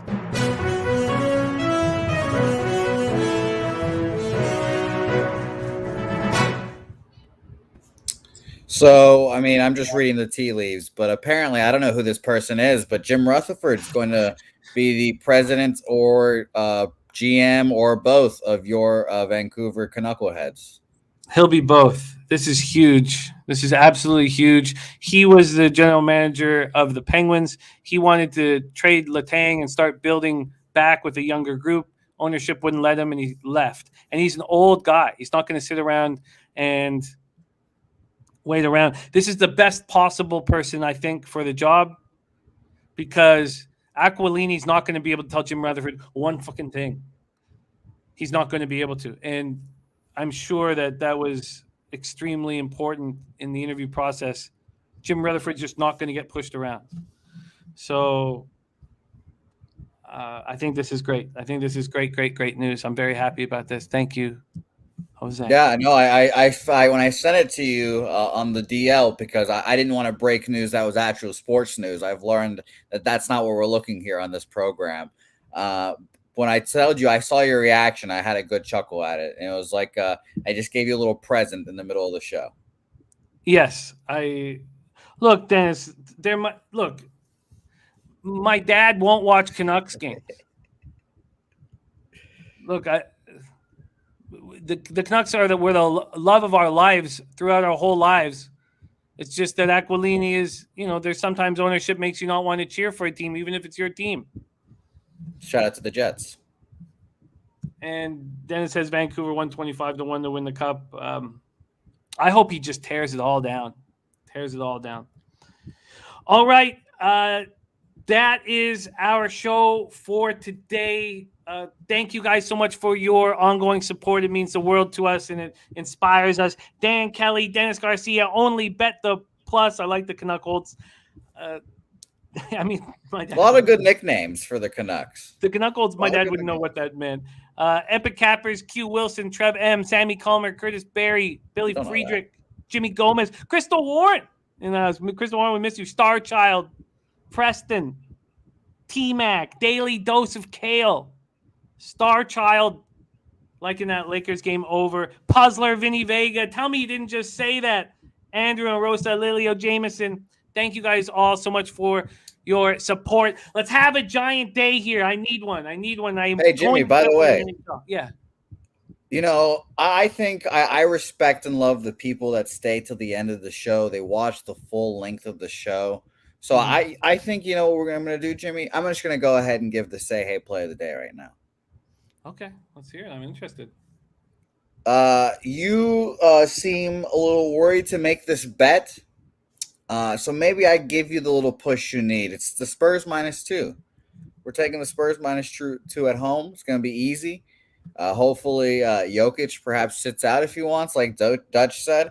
A lot of people said they got the line at like +1 earlier today. Now it's moved all the way to -2, whatever it is currently. I'll take the Spurs here. No problem. Home team after kind of a shitty loss. We'll take it. No problem. Join me, Jim. Under zero circumstances will I be on the Spurs here. But I will cheer you on.